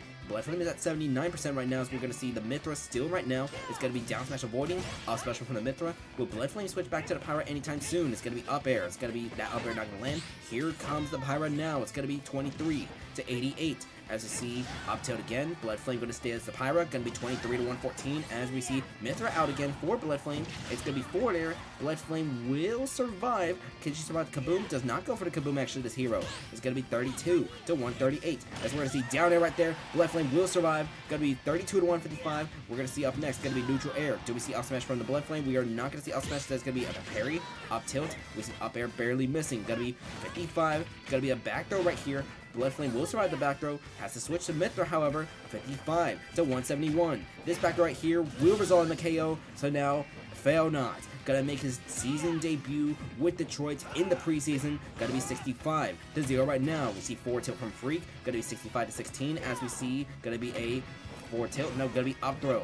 Forward air gonna miss, gonna be 68 to 42. 87 as Freak gets hit by the back air. We see a forward throw from Failnaught, 95 to 42. We see Freak coming back onto the stage. It's gonna be side B getting parried. A critical down smash from Freak right here. It's gonna make this 95 to 66 as we see forward smash from Failnaught, able to get the KO. Ragatha gonna come out right now for the Critical Crashers. Gonna be 0 to 87 as Ragatha goes off stage. Does not land anything against Failnaught. It's gonna be 0 to 87 still as Failnaught gets hit by forward air. Up smash gets parried. 16 to 91. Forward smash right here. Failnaught is gonna be able to survive, but the forward air off stage. Ragatha with the KO coming at you. Gonna come out for Detroit. It's 2 versus 3.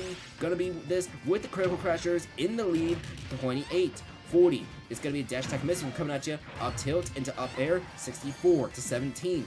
By the way, because of the removal of Net Easy's King Deity Tilted, coming at you as the league leader in all-time KOs, but still very much under 100. We could possibly see him hit the mark this season, though. We'll see.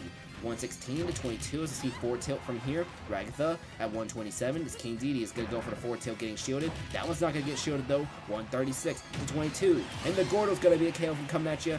2 versus 2 as Informer. Going to come out for this team now. Going to be 8 to 22. It's going to be down smash. 8 to 51. It's going to be 4 tilt. 17 to 51 is up next. Down special. That's going to land and that's going to KO. So Dan Dory has a 1 versus 2 scenario for Detroit as Informer. Lands the down special against coming at ya. He did not see that coming. 43 to 29 as Dan Dory already at 43%. We see down tilt, we see neutral air. Do we see a side B here? We see a down smash attempted but does not land. 54 to 66. And Dan Dory definitely needs to watch out against his Violet's moves because he is a lighter weight character. 65 to 82. Informer tried to go off stage, doesn't do anything. It's going to be 82 each right now. But there is still a Ganondorf from the back for the Critical Crashers as we see side B not going to land. 82 to 112. If Informer does get killed here, it's Grid Knight behind Informer as we see 82. Side B attempted. Instead, it's going to be Yellow Pikmin damage. Forward smash. 101 to 131. We're going to see just the get up attack from Informer. Neutral B. He's going to try it, and it's going to land. Informer with 2 KOs for the Critical Crashers as they're going to win this game 5 to 3.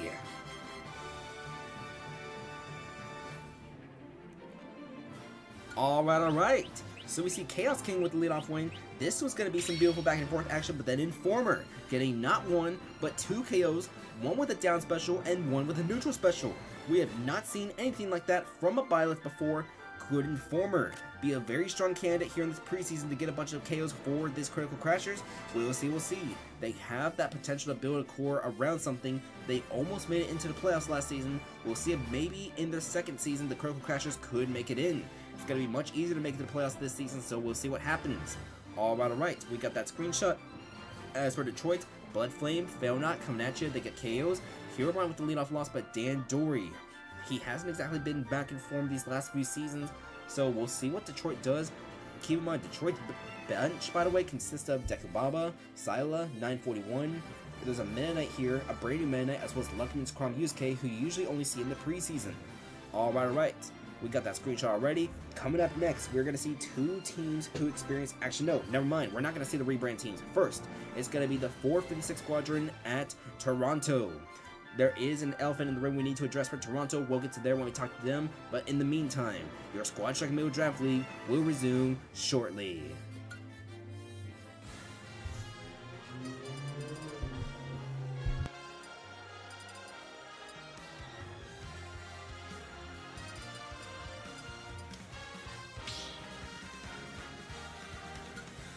Squad strike.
Alright, so the other elephant in the room.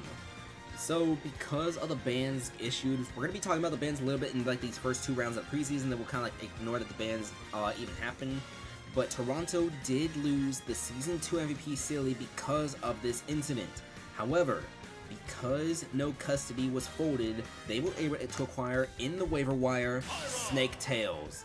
That's right, Snaketails is now a member of Toronto. They're going to be sharing the color with Grayscale, but since they're player 2, they're going to be temporarily in the next color over. Alright, the rest of Toronto's roster though, we're going to see Carbon shows Samus Kayleen. Let's bring in Kayleen real quick. Where is she? She's going to be somewhere down here. If I was Carbon shows Samus, I would be... Here she is. Aha! And 5th and finally, yes, this Sephiroth still exists. Did not really get that much activity in Season 4 in the regular season and preseason. Hasn't seen much action in the Season 3 preseason, but Cicadas, Sephiroth, Varam.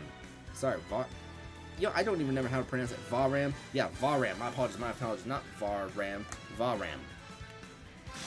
Alright, but for this game right here, 456 Squadron at Toronto. The 456 Squadron, they decided to replace the Olimar in the leadoff. Error is no longer a member of this team. They decided to upgrade and draft Captain Fun Size, MLL's Olimar Amiibo. This team could have that potential core of Cyber Sands, MC Hammer, and Media Fire. They did lose Valerius to the expansion draft to Mid-Class Nation in Grayscale.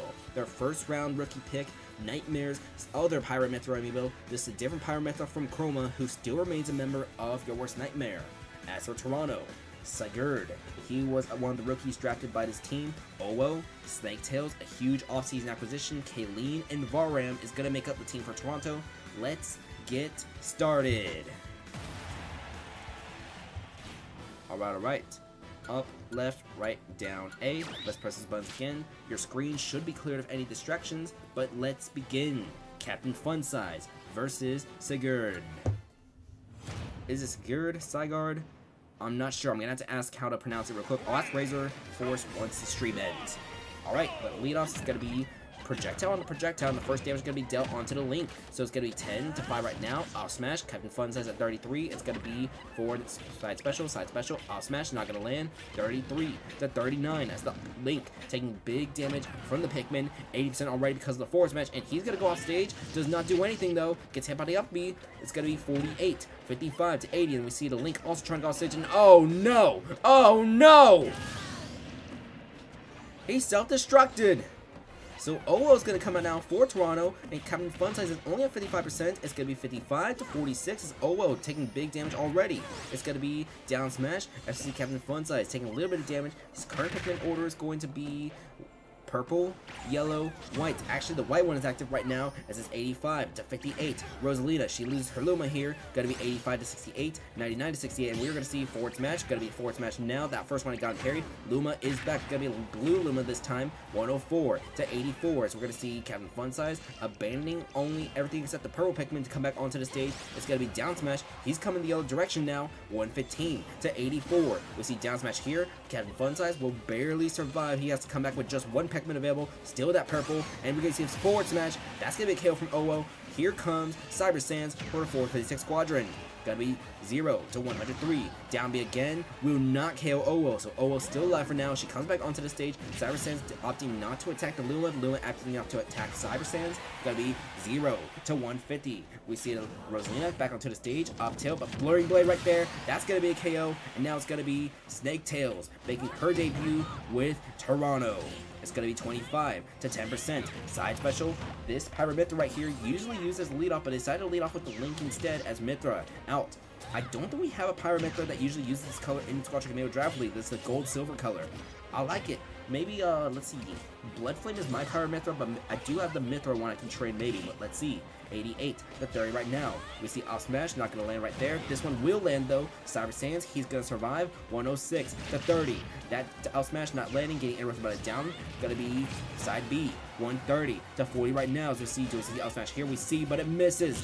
It's going to be 130 to 40. Cyber Sands off stage at 140%. He's going to come back on and out of parry. That down smash will KO from Snaketails. 3 versus 3 as MC Hammer, his second season with the 456 Squadron. MLL's King Deity Amiibo, gonna make this 0 to 80 right now. And that Gordo is not gonna land on Snaketails and barely missed a little wide to the right.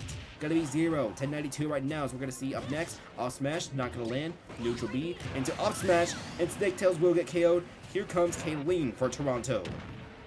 It's going to be 8 to 11 right now. We're going to see forward tilt. We're going to see forward tilt again. Going to be no dash attack from the King Deity. 24, 37 to 18. As we're going to see just up next. Going to be down tilt into forward air from the King Deity. Up throw, up air. 52 to 60. It's going to be, let's see, the Samus. Not going to go for anything against Deity. That's going to be a charge shot, actually. A medium charge shot against the King Deity. Another medium. It's 94. That third medium is going to land, miss, however. We see that's going to be a full charge shot available. It misses. 108 to 76. As Kayleen is going to miss the forward smash. So AMC Hammer not landing the forward smash onto Kayleen because of the DAD. 108 to 88. And we see the back air. 118 to 108. It's going to be up next. Forward tilt, 118 to 117, and up smash. Not gonna land. Kayleen has a full charge shot available. Actually, it's not gonna be the full. It's almost full. It lands, and it's gonna KO. MC Hammer gets KO'd. Media Fire coming out right now. 4 to 4 for this squadron, and that up smash right there will get rid of Kayleen. It's gonna be 1 versus 2 for Varam. For Toronto, it's going to be up special out of parry, getting shielded. Going to be 0 to 10 right now, as we're going to see a Sephiroth. He has not made any appearances in the regular season in a while, but it's going to be 19 to 10 right now. Up throw, up smash. Got to be, nope, up tilt into up smash, but the up smash misses. Down throw, we see the forward air. Media Fire at 64%, going to be 73. It's going to be 73 to 20 as we see up tilt. 87% for Media Fire. We're going to see up next, going to be just neutral air. It's going to be jabs colliding. We see side B getting shielded. The Sephiroth misses the forward tilt just barely against the link, but a forward throw, the low angle. And we see down air attempted. It's not going to land the sweet spot, but it does deal some damage on the Media Fire. He is back onto the stage, however, and out smash right here. Varam at 62. There's a chance he could get the wing early. We'll see what does happen here, because he is the last Amiibo for this team. 111 to 62. Out smash gonna get parried. That one's gonna miss, and the up tilt also gonna land, but not quite the KO yet. And Varam will actually wait until the regular percent to get that wing. Gotta be 133 to 71. Media Fire trying to come back on, and we see down air, not gonna land this time. Here comes a back throw. Media Fire off stage. Keep in mind, there is still a Pyramithra Grayscale in the back. That is Nightmare's Pyramithra for the 456 Squadron if Media Fire were to be KO'd, and he will be KO'd. Alright, down to the last Amiibo, down smash right here. Varam is going to have the wing whenever Grayscale does come back, and these are actually the vivid colors for the Pyramithra. So it's going to be 0 to 108. And we see forward smash, not going to land quite yet. We see up smash though, and Grayscale getting the KO for the 456 Squadron as they're going to win this game 5 to 4.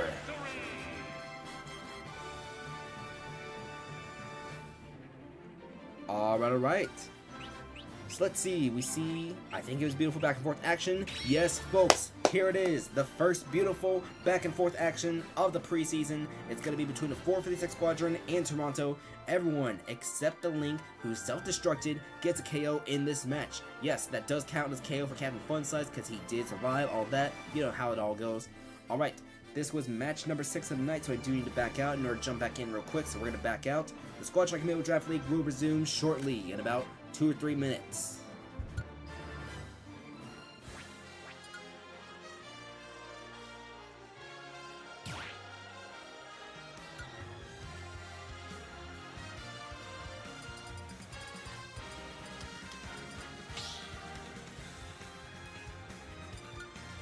Squad strike.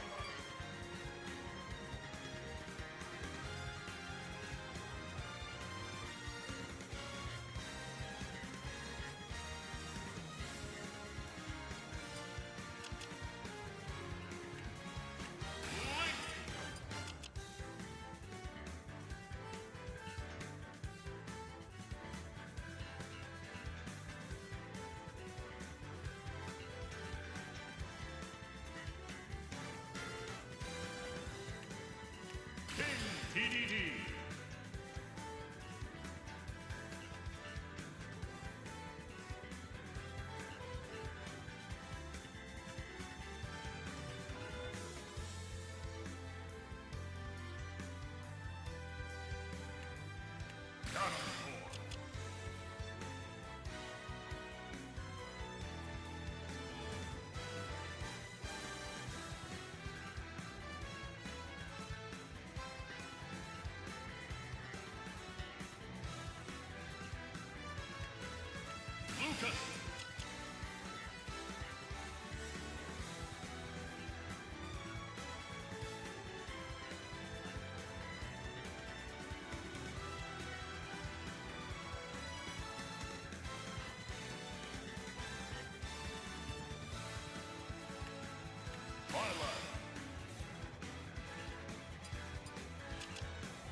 Alright folks, I'm gonna get some water real quick and then we'll be back in a minute or two.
Hello folks, got a random question for you.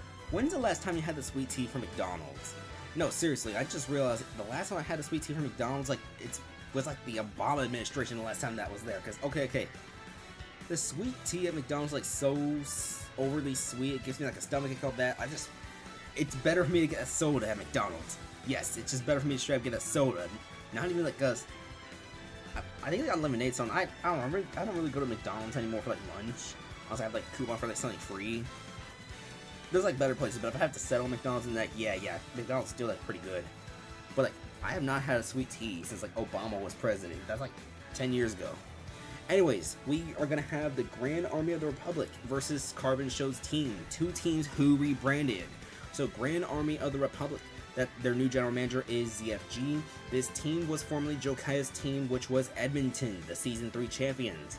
As you can see, their preseason round 1 roster is going to be Lucero, Flavor City, Vibin, who was acquired when Dynamic Divorce folded, as well as Betterness and Ascent MLL. So, we are not going to see some of the long-term members of this team, such as Doofinator, AI Sonic, or even Shiori. It had a much improved starting role last season.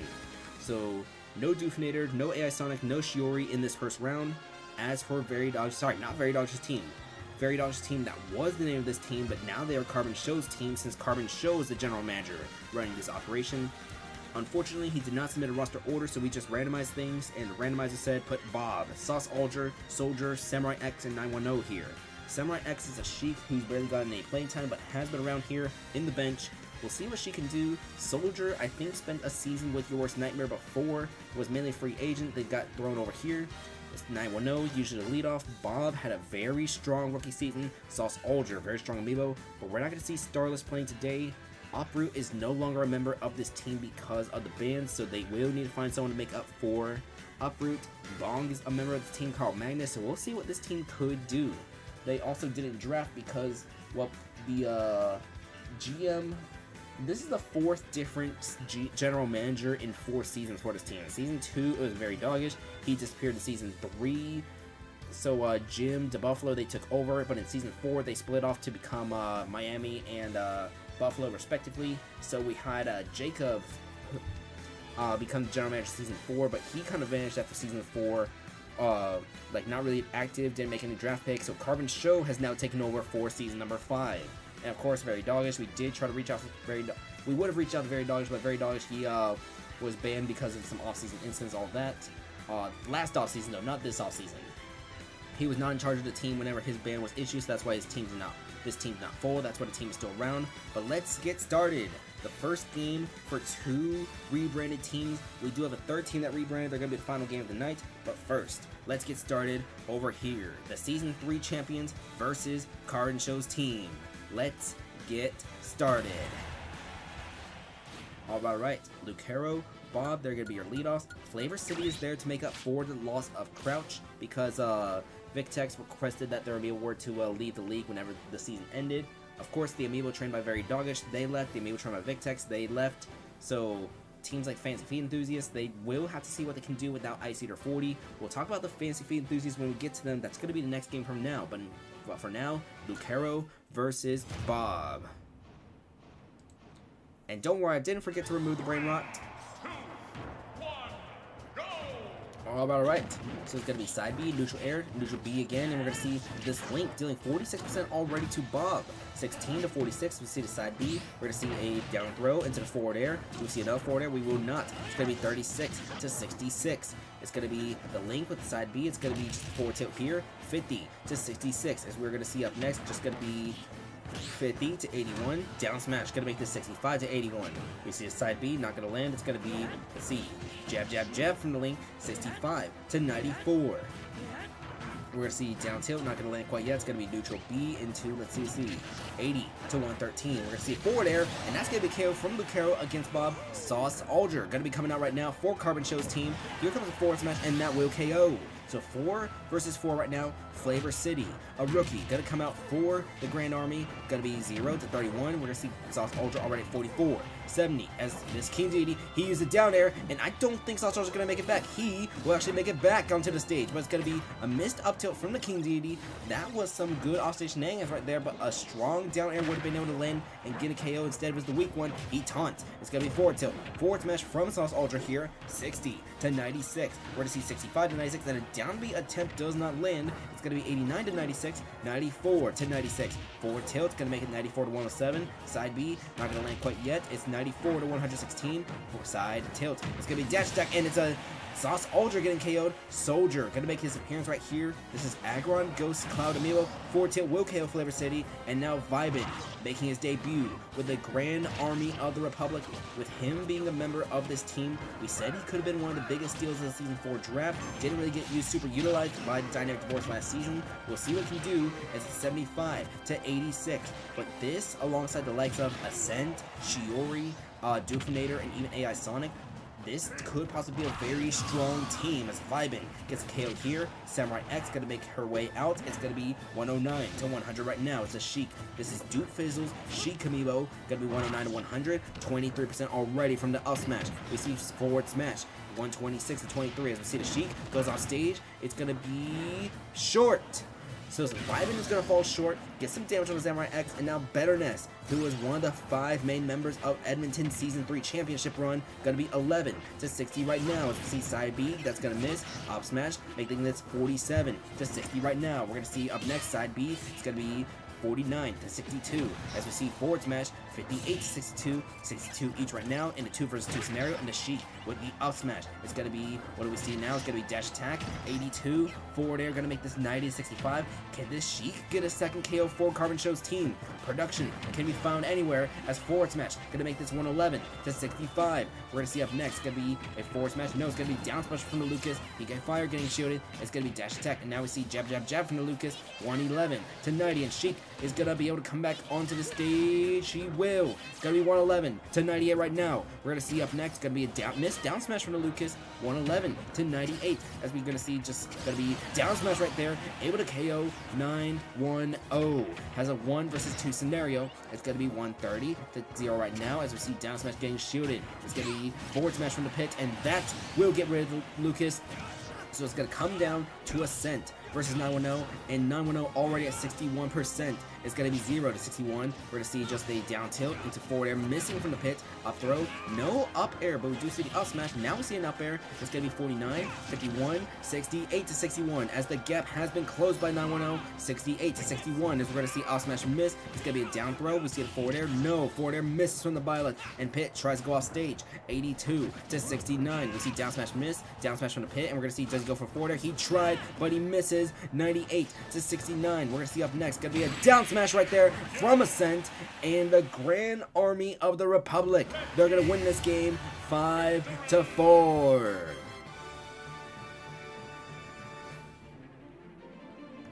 All right. So, look at that, folks. Beautiful back and forth action. We have back-to-back games of that beautiful back and forth action. Let's get that screenshot right now. All right. Coming up next in the Squad Trick Amiibo Draft League is everyone except Bob gets a KO. We saw some great production from Samurai X, kind of pretty impressive. We'll see if this Sheik gets more playtime during the preseason, maybe even some rotation starter spots for this Carbon Show's team. This is the 4th different management role, so we'll see what the new general manager does for this team. They want to make it to their 3rd playoff appearance in a row. But all right. Coming up next, we're going to have the Fantasy Feed enthusiasts at the Cinnabon Splitters.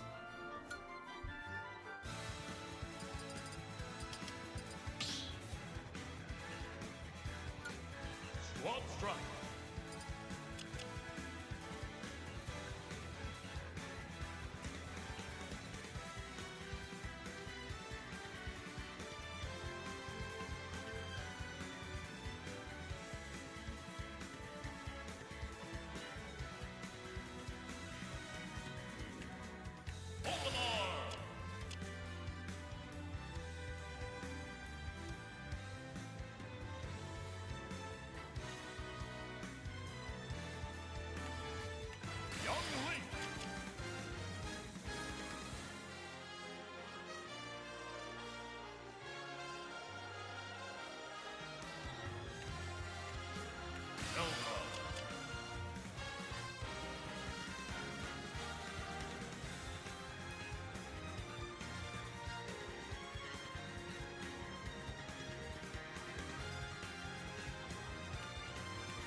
Welcome back to the Squad Strike Amiibo Draft League. This is going to be the Fantasy Feed enthusiasts at the Cinnabon Splitters.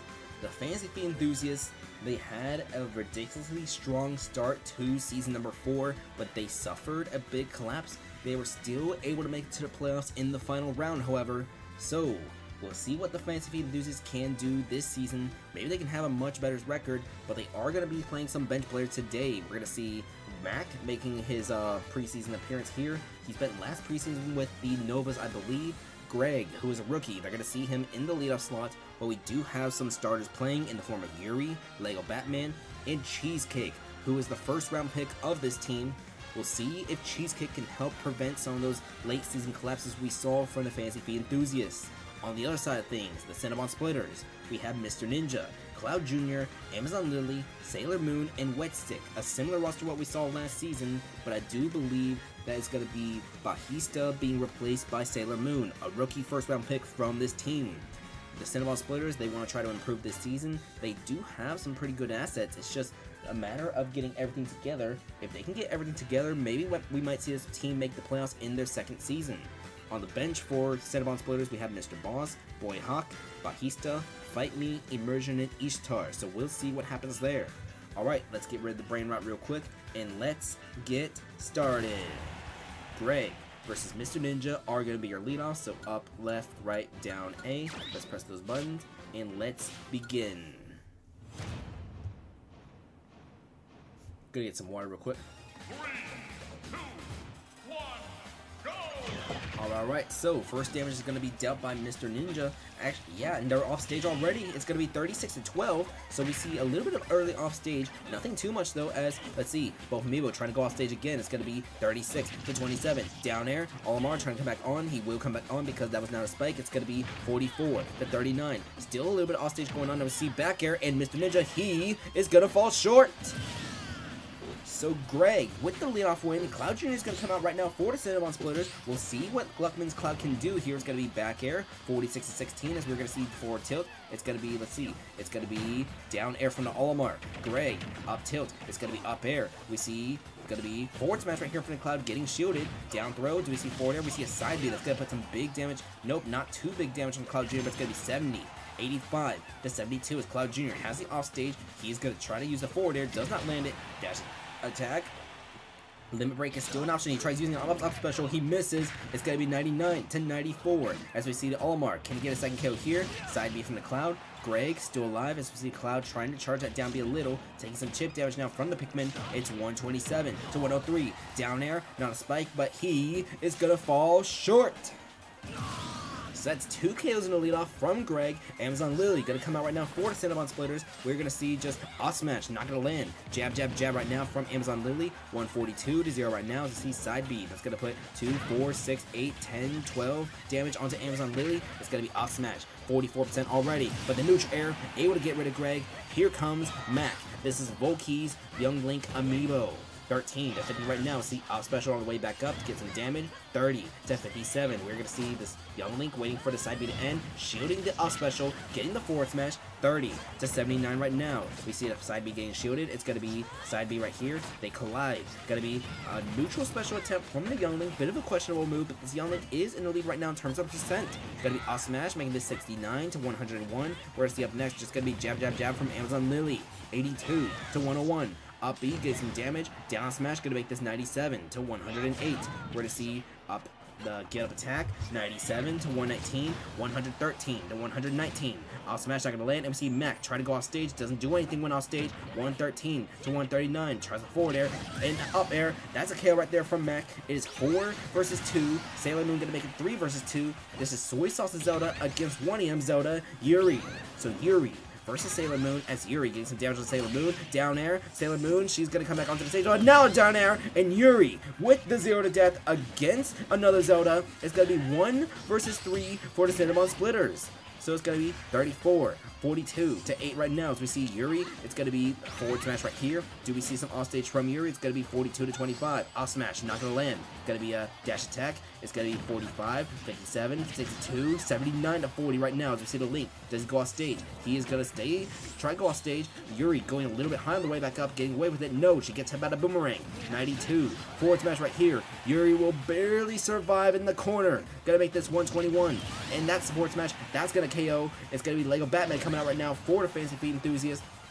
Gonna be up special. We don't see another aerial after the up B. Gonna be 0 to 86. Down tilt, up B. No down air quite yet. It's gonna be up smash from the link. Wet stick. Gonna be 33, 37 to 110. As we're gonna see down tilt. We see up special. We see up air. And that is gonna be the KO. The Fantasy Feet enthusiasts are gonna win this game 5 to 3.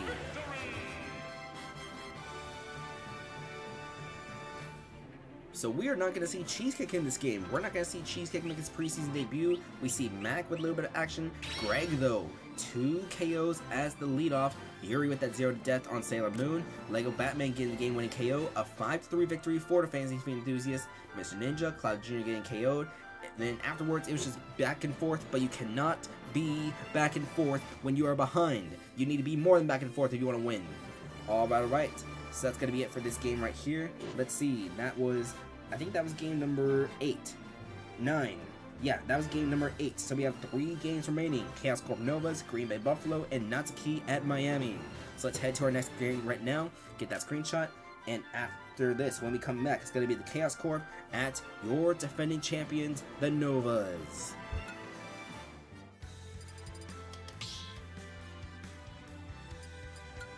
Squad strike.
Alright, hello, welcome back. We got 3 games left. There should be no more breaks between now and the end. So, more likely the intermission split for this season is probably going to be either 4-4-3 or 4-3-4, depending on how we feel like it. Because obviously, I still need to rest my voice, especially with a bunch of live streaming, all that. Just a little heads up for the stream schedule for, during this season. There's a good chance we might be doing a bunch of afternoon streams, most likely. So we'll see. If there's afternoon streams, it'll most likely be like Wednesday, Friday, maybe Saturday, or some Sundays, depending on afternoon streams. We're definitely not live streaming this Sunday. No, absolutely not. Sunday is the big game. The big game where we're trying to see if history gets made or Tom Brady is still the most Super Bowls ever. Anyways, we are going to have the Chaos Corp at the Novas, your defending champions. With the preseason appearance, we're going to see Knapsack, Nightmares, Olimar, Amiibo, another rookie for this Chaos Corp team. Lots of teams are using Olimar as their leadoff. We'll see if that works. For the Novas, they have Diabels. She's good, reliable for this team, especially for that championship roster that they have. We're going to see whether or not the Novas can go back-to-back, especially with the east side being cleared up with the absence of Dynamic Divorce and the Novas. Sorry, not the Novas, but no custody. As for the rest of the Chaos Corp roster, Pyritize, that is Nightmare, Pyramithra. I believe Knapsack was a second-round pick, Pyritize was a first-round pick, both of Nightmare's Amiibo. We have Hero Sword, Nemesis, and Nachos for this Chaos Corp. As for the Novas, Diabels, meh, who's one of their rookies? It's him! Valorex, an A+ to me. One of the Amiibo from their 6-man rotation from that winning team was removed from the league because of some off-season incident. So they are trying to see whether or not they can add maybe this Olimar to that 6-man rotation, or even just stay with a 5-man rotation. Maybe Zilly, who doesn't get that much usage. Keep in mind, there's also Mario Dudes, Ganondorf, Steve. Maybe that is the 6-man rotation we see. Alright, but let's get started. The Chaos Corp at the Novas. In order to defend your title, first, I don't even remember who the preseason champions are. I'm trying to remember who had the best record in the preseason last season, because usually we don't forget about it. Alright, but Knapsack versus Diabels, they're going to be your leadoffs. Diabels, one of the best leadoffs in history. Her, and it's going to be Slideshow. Oh my goodness, yes. Thank you, Nightmare, thank you.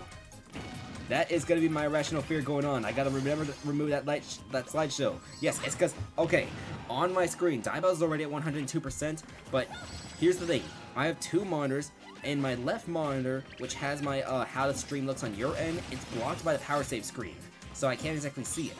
So it's going to be 183 to 115. Thank you, Nightmare, for the rider, and Diabels with that downer right there. It's going to be Pyritize coming out right now for the Chaos Corp. So we're going to see.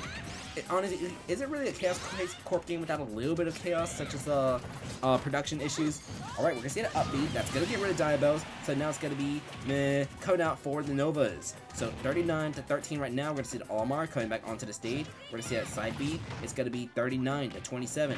Down throw into forward air. 6-7% for Pyritize. It's going to be 86 now. And we see trying to go off stage. And it's going to be just nothing really there quite yet. Jab from the Mithra. Going to be 86, 91, 94 to 37. That's what we're going to see upbeat. Missing. Forward smash. Going to make this 112 to 37. As trying to wait for that Pyro. It's going to be up smash right here. And getting that KO.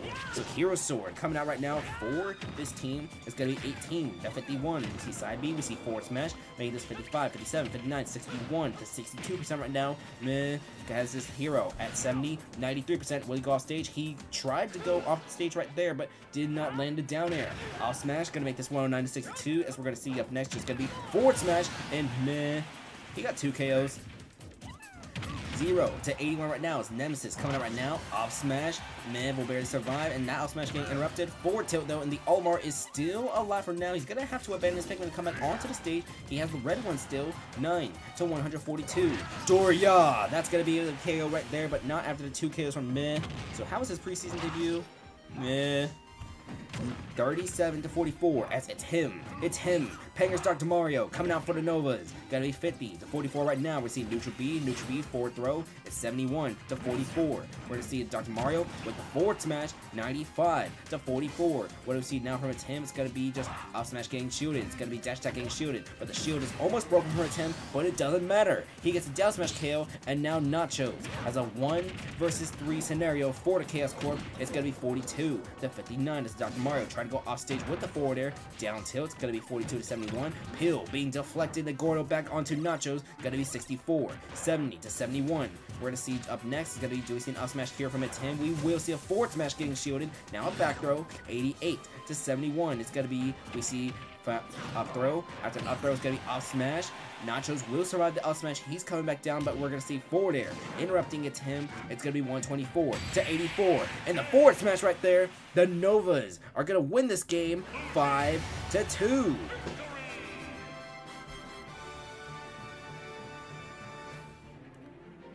Alright. A 5 to 2 victory for the Novas. We see Meh with 2 KOs in his debut for the preseason. It's him with 2 KOs in the preseason. We see Diabels with a KO as well. Let's get that screenshot real quick. But the Novas, they are showing you exactly why they won the Season 4 championship, and they could possibly go back-to-back, especially if Meh ends up being as good as we think he is, Dabuffalo's Olimar Amiibo. Imagine that. You deal with Diabels, you get rid of Diabels, and now you gotta deal with this Olimar, and then there's him, Valorx, A+ to me, and there's still very strong options on the bench to deal with certain matchups for the Novas. We could possibly see more teams run a 6-man rotation similar to what the Novas do. I think Time Zone Squad, Bastion, maybe even the Grand Army might be trying to run some of those things. We'll see what happens. But alright. The Chaos Corp. Only KOs came from Pyretides and Mementos. We'll see what happens over there. We got the screenshot already. So up next, we are going to see Green Bay at Buffalo.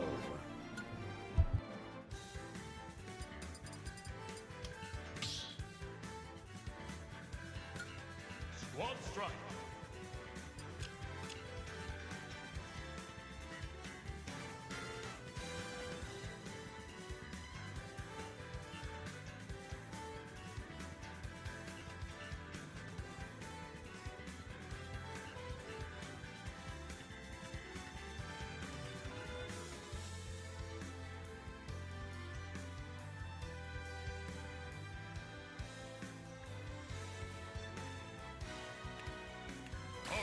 Blast.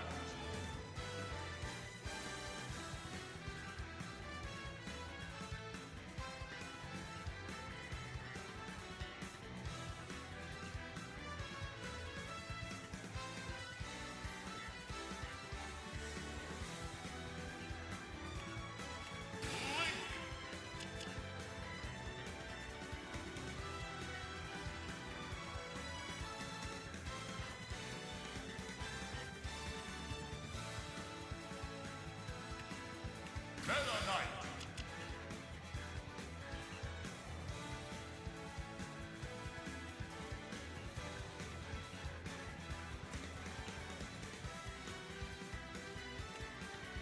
Young Link.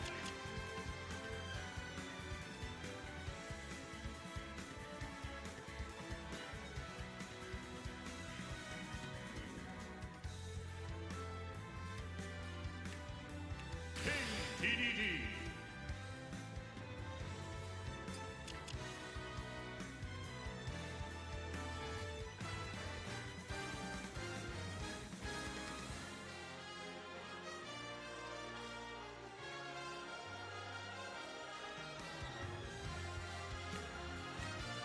Brawlers.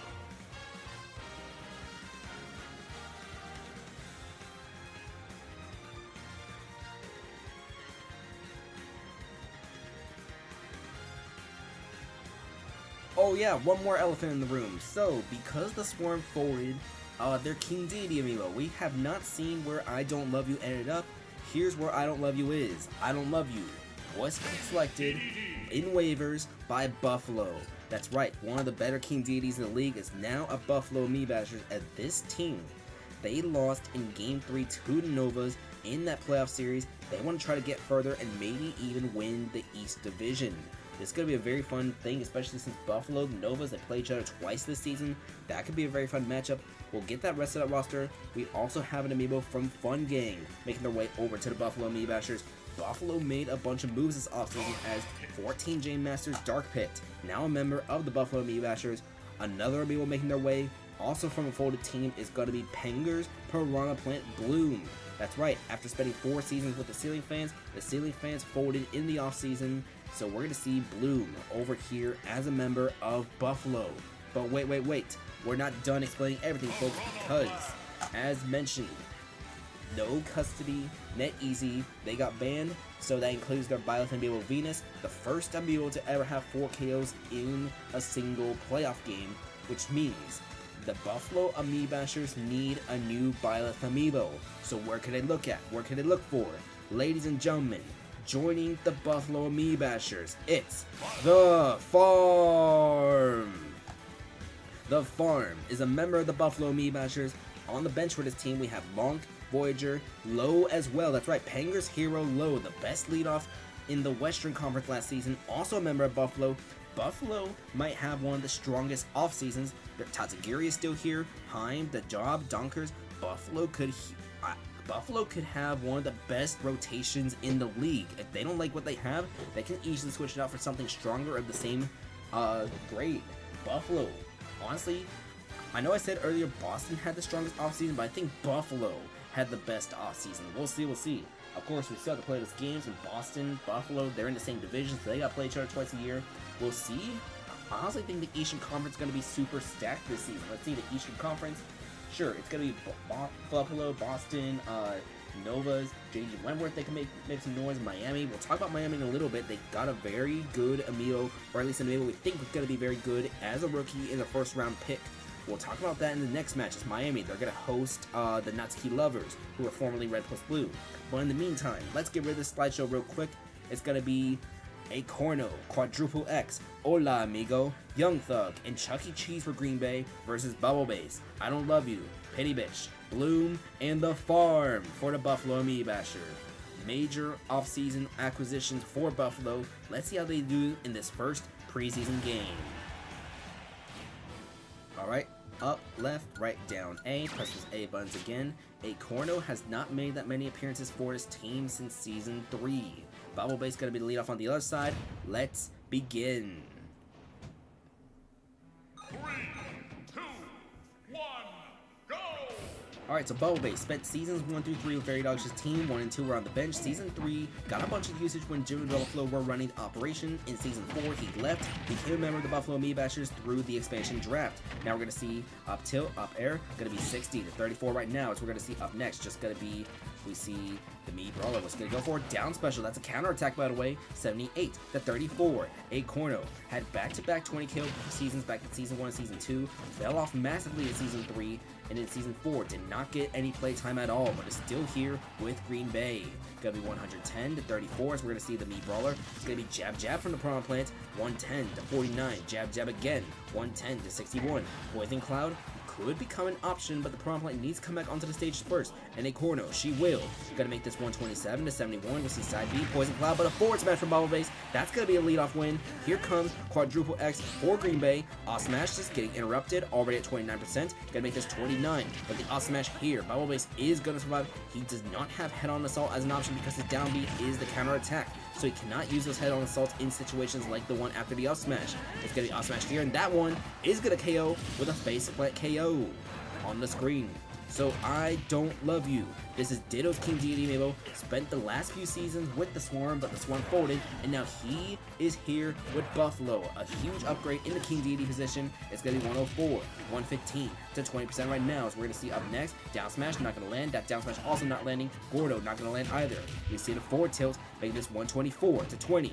Instead, it's going to be up smash, going to make this 124 to 37. We see up tilt. That's a KO right there. 4 versus 3 as Hola Amigo. Going to come out right now. Dabuffalo's Mennonite Amiibo, a rookie. Gonna make this 26 to 37. We see the side B, gonna be 26 to 54. We're gonna see up next, gonna be the forwarder from the King Deity, 41 to 54, 41 to 69. Gonna be 41 to 78 as we see I Don't Love You. Forward throw. Gordo is not going to land, but the down smash will land. Hola Amigo is at 74%, and we see I Don't Love You. Try to go off stage right there. 88 to 86. Goes high, goes unpunished, but a side beat. That's actually going to land some damage onto the King Deity. 88 to 100 is the Meta Knight. Try to go for a neutral air. Does not land it, but I think this King Deity, he is going to fall short. So now it's going to be 14 J Masters Dark Pit coming out right now. He spent last season with Fun Gang. That was his first season in the league, but Fun Gang, they folded. So it's going to be 97 to 22 right now. We're going to see up next in neutral air from the Meta Knight. Going to make this 100. Jab from the Dark Pit, not going to land. As Hola Amigo has this Dark Pit at 45% right now. It's going to be forward smash. That's KO. And now we're going to see Young Thug. This is going to be Jim's Young Link Amiibo right now. So it's going to be 0 to 55 right now.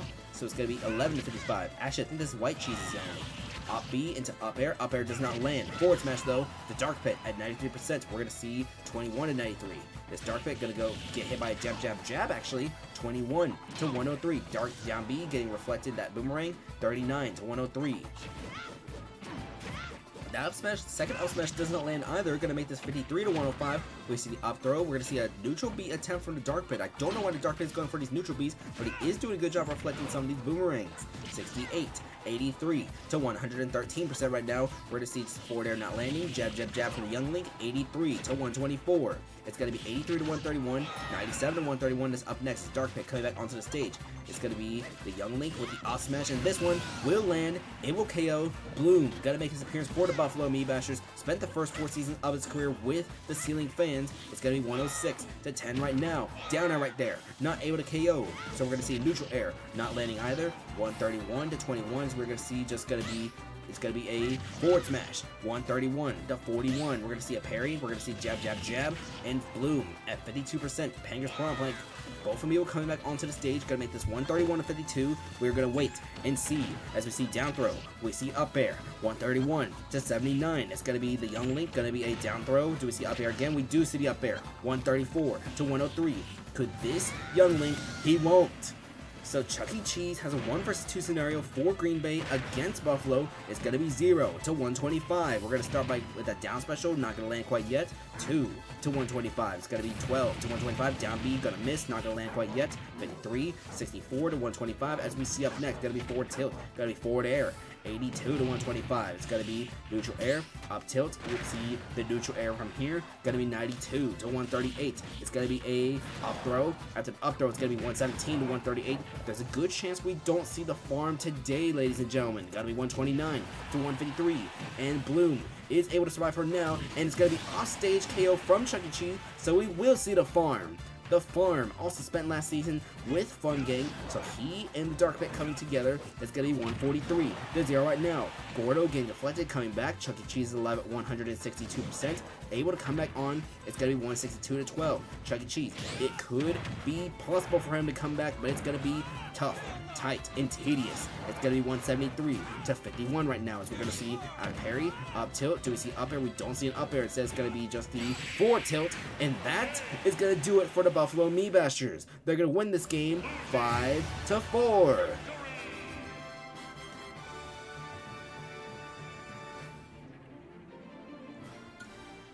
Alright, a 5-4 victory for the Buffalo Amiibashers, and hey, what do you look at that?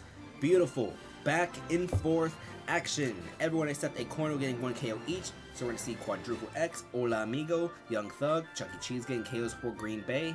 For Buffalo, everyone gets 1 KO each, so Bubble Base, I Don't Love You, Pity Bitch, Bloom, Da Farm, they all get 1 KO each. So Buffalo, pretty strong rotation they got. We'll see what they do in the next round, all that, but this could be a very fun team to watch in Season 5 of the Squad Track Amiibo Draft League, and with those 2 extra games, that could possibly mean more options to rotate. Alright folks, we got 1 game left for tonight, and that's going to be the Natsuki Lovers at Miami. The Natsuki Lovers were formerly known as Red plus Blue back when Jaws and Soy Sauce were both operating the team, but Soy Sauce has full control of the team. They relocated to Grand Cloud Sea of Alrest. We're not going to see that tonight because they are on the road at the Miami 69ers, but that game, that's going to be our final game when we come back in 1 minute.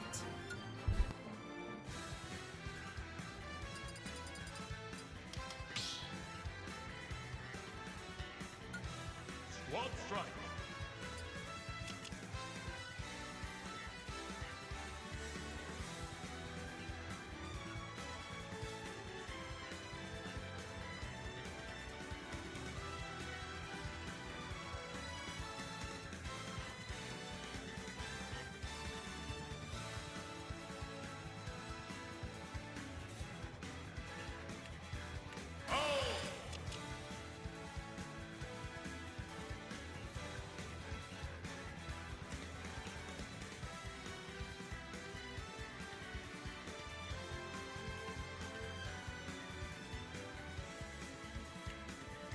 Feather Knight.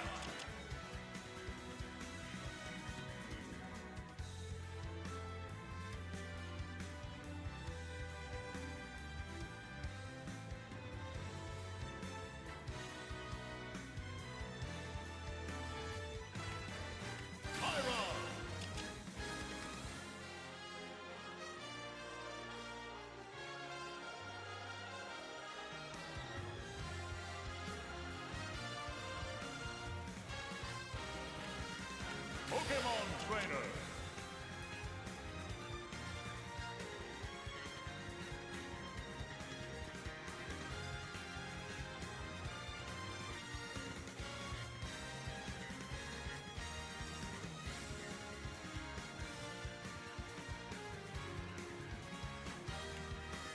Lucas.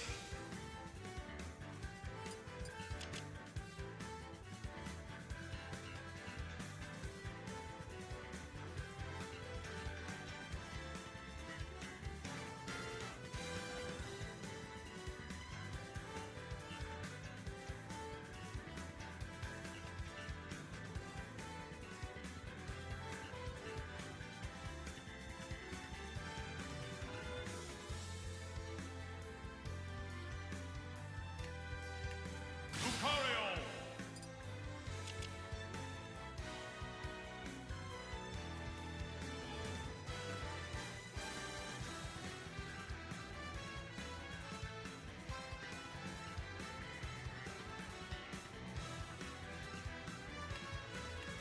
Little Mac.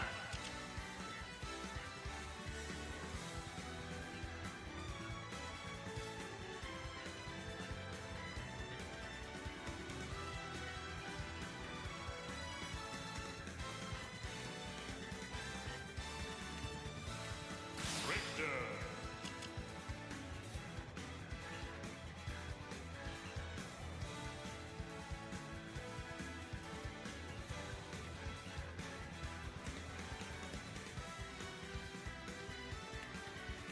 Coldwind.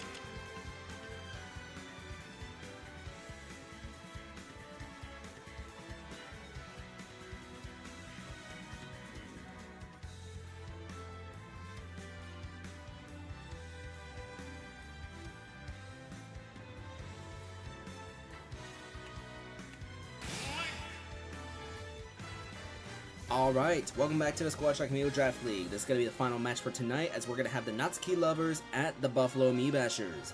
So we're going to see, sorry, not the Buffalo Amiibashers, it's going to be the Natsuki lovers at the Miami 69ers.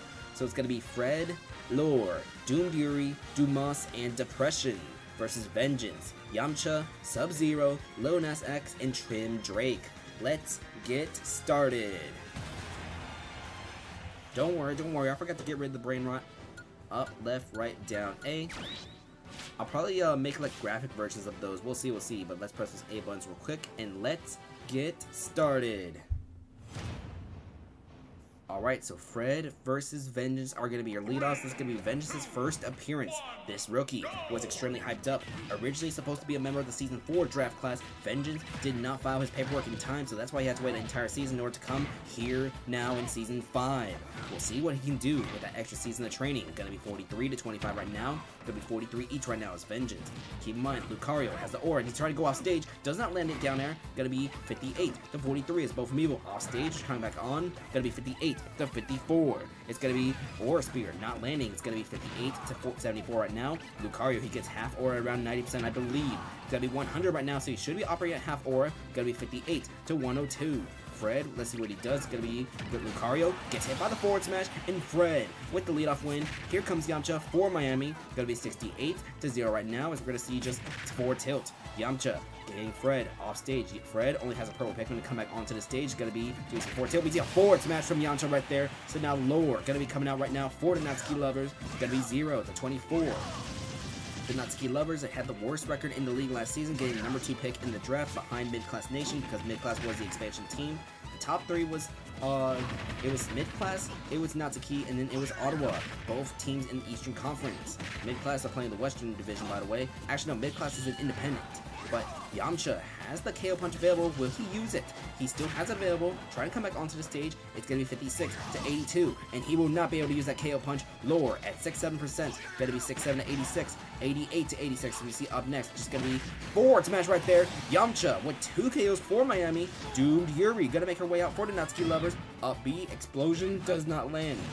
But the up smash, Doomed Yuri able to get a KO, 3 versus 3, gonna be Doomed Yuri versus Sub-Zero. It's gonna be 17, 32 to 0 right now. Sub-Zero, PGX's Richter. Started all 16 games for Miami last season. Gonna be 35 to 7 as we see up B getting shielded. 46 to 7% right now. Side B, Sub-Zero taking some damage. Gonna be switched to Mithra, and the jab from the Mithra. 46 to 51 after the up smash. Another up smash. Sub-Zero at 64, 71 with the up air. It's gonna be 46 to 71. Another up smash from Doomed Yuri. Back to Pyra. It's 59 to 84. Mithra coming back out immediately after the switch to Pyra. 77 to 94. Doomed Yuri gonna come back out. It's gonna be not coming out quite yet. It's gonna be 94 each right now. So we're gonna see jab again from the Mithra. 94 to 104. Pyra, jab. That one is gonna get shielded except for the very last hit. And Sub-Zero comes back onto the stage. Forward smash getting shielded into a forward smash. 112 to 110. And now we're gonna see 112 to 125. It's gonna be Sub-Zero. We're gonna see the forward tilt and Sub-Zero able to get KO into Doomed Yuri.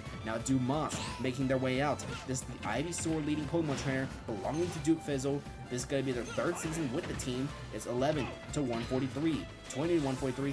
Actually, I think this is Dumas' 2nd season. My apologies. But Flare Blitz, able to get KO. 2 versus 2. Lil Nas X, the #1 overall pick last season. Going to be coming out right here. Going to be 108 to 104. And the Charizard is Toon Link, able to put big damage onto the Charizard. 120 to 132. Flare Blitz, that's actually going to hit the Toon Link. 135 to 56. Now, Lil Nas X was used as a leadoff all season. Squirrel gonna be coming out right now. We could see whether or not Lil Nas X gets an elevated role next season. Had a pretty strong second half to his season. Gonna be 0 to 69. That's Depression. Has a 1 versus 2 for the Natsuki lovers. He is a rookie drafted by this team. Gonna be 30 to 87. As now we see down tilt, nothing landing. Gonna be a down throw into nope. Back air does not land from Lil Nas X. It's gonna be 59 to 87. Back throw 6-7 to 8-7. Gonna be the bomb. He has a bomb in his hands. Will it explode on him? It is going to not land. It will land, but that gives Tunic the opportunity for a second up special. 86 to 115. It's going to be 86 to 115 right now, as we're going to see just the Lucas try to stall in the air. It's going to be down air into no up smash. Forward smash from Lil Nas X. 103 to 128. And Tunic tries to use the bomb. He does land it onto this Lucas, and now we see a back throw. 122 to 128. The Link is in the back, by the way, just in case something does happen, but we're not going to see the Link because Miami is going to win this game 5 to 3.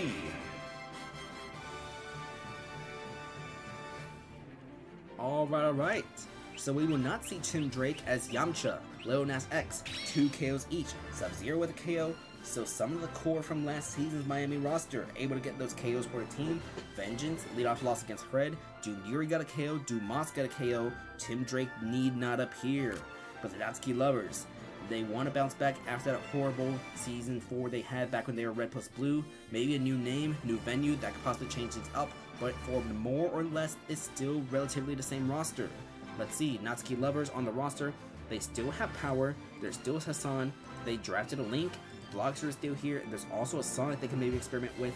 Keep in mind, they could also make a trade with the team. Maybe they trade for a Zelda or some other character like that. We'll see, because that might be part of the issue. They don't have too many top tiers. That plus the trading power for Lego Batman. We saw what Lego Batman did with Phantom Feet enthusiasts last season. Lego Batman became an all-star while Power struggled with this team. Sure, she had 3 KOs in 1 game, but that was in garbage time. Alright. So that's going to do it for tonight. Let me get that screenshot real quick. And I'm actually going to head to the home menu real quick. Make sure we have 11 and only 11 screenshots. So let's come over here real quick. Yeah, there's like 20 screenshots in here. Let's see. Yeah, we can get rid of this one. There's like 3 screenshots here. We can get rid of this one. Let's see. 1, 2. We can get rid of any duplicate screenshot that might be. Let's see. So 1, 2, 3. There's like 2 screenshots here. That's a screenshot. That's 1 screenshot, 1 screenshot. Let's see. That's actually 2 screenshots. We can get rid of the second one. Let's see. 1. Okay, get rid of the second one. There's actually, yeah, 1, 2. Okay, we're at 14 screenshots, meaning, okay, I think this is duplicate. Yes. Is this duplicate? Yes, this is duplicate. I think there's one more duplicate we need to get rid of, so we get down from 12 to 11. It's actually going to be this again. Alright, no more duplicates, no more duplicates. Alright, so we got 11 screenshots, so just to recap. We had Your Worst Nightmare, they defeated Bastion 5-2. We saw the Ditto Burritos, they defeated JG Wentworth 5-3. Then we saw this was going to be Ottawa, they got a win over Amiibo Engage, they won 5-3. We saw the Time Zone Squad winning 5-4 over Mid-Class Nation in Mid-Class's first ever preseason game. It's the inaugural season for the expansion franchise, so we'll see what they do. We saw the Critical Crashers winning 5-3 over Detroit. We saw a 5-4 win for the 456 Squadron. That was over Toronto. We saw a 5-4 win for the Grand Army of the Republic, formerly Edmonton, over Carbon Show's team, formerly Veridog's team. We saw a 5-3 win for the Fantasy Feed Enthusiasts over the Cinnabon Splitters. We saw a 5-2 win from the Novas. That was over, I believe, the Chaos Corp. And then, let's see, we had that 5-4 win. That was a 5-4 win for Buffalo over Green Bay. And in closings out, a 5-3 win for Miami over the Natsuki Lovers. Alright, so that was 11 games, 11 results, all preseason, so these stats aren't going to count for anything, but you can use them, probably estimate. Oh yeah, this image right here, Dr. Mario. That's the image we use for the thumbnail. It's him, Penguhr's Dr. Mario from the Novas. So that's going to be used for the preseason. Last preseason we had used, last preseason we used, I believe we used 1AM's Informer from Ottawa for the temporary thumbnail. I'll maybe add a permanent thumbnail. We'll see. But this is not going to be the permanent thumbnail, more of a placeholder. We'll see. Season 1 will definitely have a permanent thumbnail. We'll see. But alright, that's going to be it for tonight. Thank you guys for watching. We'll leave it on this screen for a little bit. But y'all have a nice one. Thank you for watching. Preseason round 2 will either be tomorrow night or Wednesday night, depending on my schedule. We'll see. Schedule's going to be a little bit busy, especially with the job, and the other stuff. Originally, this was going to be last night, but then job, just happened to call last night. So, yeah.